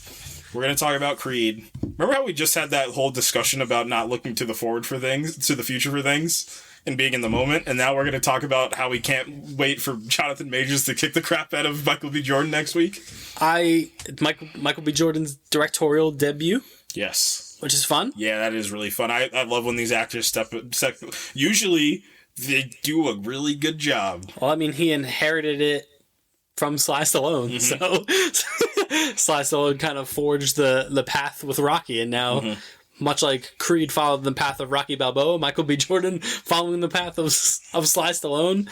Ryan Coogler is on board as an executive producer, and I guess this is wrapping up the Creed trilogy. Correct. I think they said they might make more, which I wouldn't be surprised. But yeah, that first one's really good. First one, yeah, I really like that. Sly almost got an Oscar for that movie. He got an Academy Award for he got a Golden Globe. So yeah, the first one I think is extremely special. I think the second one is underrated. Somebody did make a good point that the second one feels very like Rocky 4.5 instead of, Creed 2. Well, that's what everyone wanted. Yeah. Everyone was like, oh man, wouldn't it be cool for Creed to fight Drago's son? And they were like, here you go. Yeah, this is it. And then they're like, we don't, but I think that movie shot extremely well. I think is he in this one? No. Creed's son? Not Creed's son. Drago's son? No, yes, yeah. They're gonna they're gonna do the thing. They're doing that thing. Yeah, they're gonna do the thing that happened in the third movie for it. I love it. That's so great. So yeah, our favorite Razor Fist from Shang-Chi is gonna be in this movie. That's so good. Oh man. And I mean, to go without saying, I told you before we hop on, it's rare in the streaming era of movies that an actor comes on board to projects, and it's like whenever that actor does something in a movie setting, you need to go watch it. And Jonathan Majors is the definition of you need to go watch this thing that he's going to be in. Especially when that man was born in the 1500s. Yeah, He's got to be like 83, right? Did someone just trap Morgan Freeman's soul into Jonathan Majors' body? That's got to be it. That he's old. Michael B. Jordan described this as like an anime boxing movie. Yeah. I'm in. I'm sold. Yeah. That's all you had to say. He was pulling like direct references from, and like he was schooling school bullies of his own in the interview. I'm on this guy's side now. There's a straight shot for shot Dragon Ball recreation in this movie. I'm excited. We let an anime nerd take over a major motion picture, and I think that's awesome. Yeah, so we'll do a Creed 3 review, and we're also going to revisit the first two because, like I said, the first one I think is a special movie, and it was probably one of the first in the reboot era that was like immediately strong. And everyone was like, Rocky again. Rocky, no. And then they were like, wait a minute. Hold on. Is this an actual movie? Wait, this movie's actually kind of good. Wait a minute. Is Rocky Balboa a three-dimensional character? What's happening? He can't be. Adrian! And then 2, like I said, I think 2 is underrated, maybe a little bit. Overrated? I don't know. But I think it's like properly rated. There's just, I don't know what it was. I think 2 has a lot, I think 2 is a lot more primal, like in its fight sequences. I think it's a lot more, it is calculated. It is a sequel, obviously the budget's going to be bigger, but that training montage in 2 can like make me get out of a coma. Like that's why I think that's classic Rocky. Yeah, I don't know what kind of sauce they had in that training sequence, but I was like, man, when he was getting back in his groove and like he was in the 1 foot in the tire boxing and like, yeah. Man, that's a classic Rocky montage. Yeah. It's great. One of the best in my opinion. Those always franchise. Hit. Those always hit. All right, man. That's it. Yep. That's it. From me, from the... Careful, man. You said the Instagram, right? Yeah, I did. Yeah, okay, good. Yeah, we did all the socials. All right, good. Perfect. Don't give me Carl. No, I was going to say Carl. I was going to say the Moff Gideon of the podcast. Why Moff Gideon? Because he's awesome. He is freaking cool. He has so much just charisma and swagger. Like his cape. He's got a cape. He asked for the cape, no? Oh, yeah. Giancarlo Esposito said that? No. I think I think it was not Moff Gideon. Like Giancarlo Esposito said, this is cool, but it couldn't be better. If I'm going to be in a Star Wars thing, I need a cape. I need a cape. I expeditiously need a cape. Yeah. The Mandalorian. This is the way. This is the way. Man. Now I really can't wait for tomorrow. I know. Yeah. It's going to be great. It's great having the man. I'm glad he's back. Yeah, he's back. Goat's back. Double dose of Pedro Pascal. I hope you're not sick of him. How could they be? It's not like they're going to get sick of him in 2 weeks. No. There's no way. All right, guys. We're going to do a Creed review next week. That's fun. Didn't think that was on the bingo card, did you? Nope. You know what was on the bingo card but got taken off? The Umbrella Academy review. I'm never going to let you live that down. It's going to happen one day. We couldn't fit it in, man. I don't know how we're going to do anything in June. In June? In June, man. Stop it. Yeah, I don't know. We're going to just have to... We're going to have to pick between... Are we going to have to pick between the Marvels and Dune Part 2? No. They're like a week apart. No, our biggest problem is Oppenheimer and Barbie. But that's like the best problem you can have in human history. That's the problem. I hope Barbie's like good to the point of like Oscar contention, because I just want these movies to be like, ingrained in like film history. From like 100 years, like this is why Babylon is the greatest movie of last year. Like when they talk about film history in 100 years, I want them to look at 2023 and be like, it was the antithesis. It was Barbie versus Oppenheimer. That's the big problem. The nuclear bomb creator versus the American Girl doll. What is happening? I don't know, man. But yeah, June. I don't know, man. Nuts. I don't know. Nuts. I don't know what we're gonna do. I know what I have to do, but I don't know if I have the strength to do it. We got 3-ish months to figure it out. Yeah. June is when we hire our intern. Man. We're gonna get an intern. We're gonna get a lot of stuff by June. Hopefully. It'll be awesome. Yeah. We're gonna need a bigger boat. We're gonna need a bigger boat. We're definitely gonna need a bigger boat. And then we'll review Jaws just so we can scale that. We got no time for shenanigans in June. Yeah. No time to die. Great movie. I'm just trying to see how many references I can get before you cut me off. No, we're going right now. Okay. Gone Girl. Come on, man. All right, guys. We'll see you next week. Yeah. Now you see me, Man. Jesse Eisenberg. Social network. Did you say Heisenberg? All right, for real this time. We'll see you next week. Goodbye. Oh, I was supposed to say peace, right? Peacemaker. No, Yes. no. Got one last one in. Peace. The Last of Us. I did it this week. That wasn't even something. You just said the thing. We gotta go, man. Yeah, we gotta go. Goodbye. Peace. Said it twice. It's fine.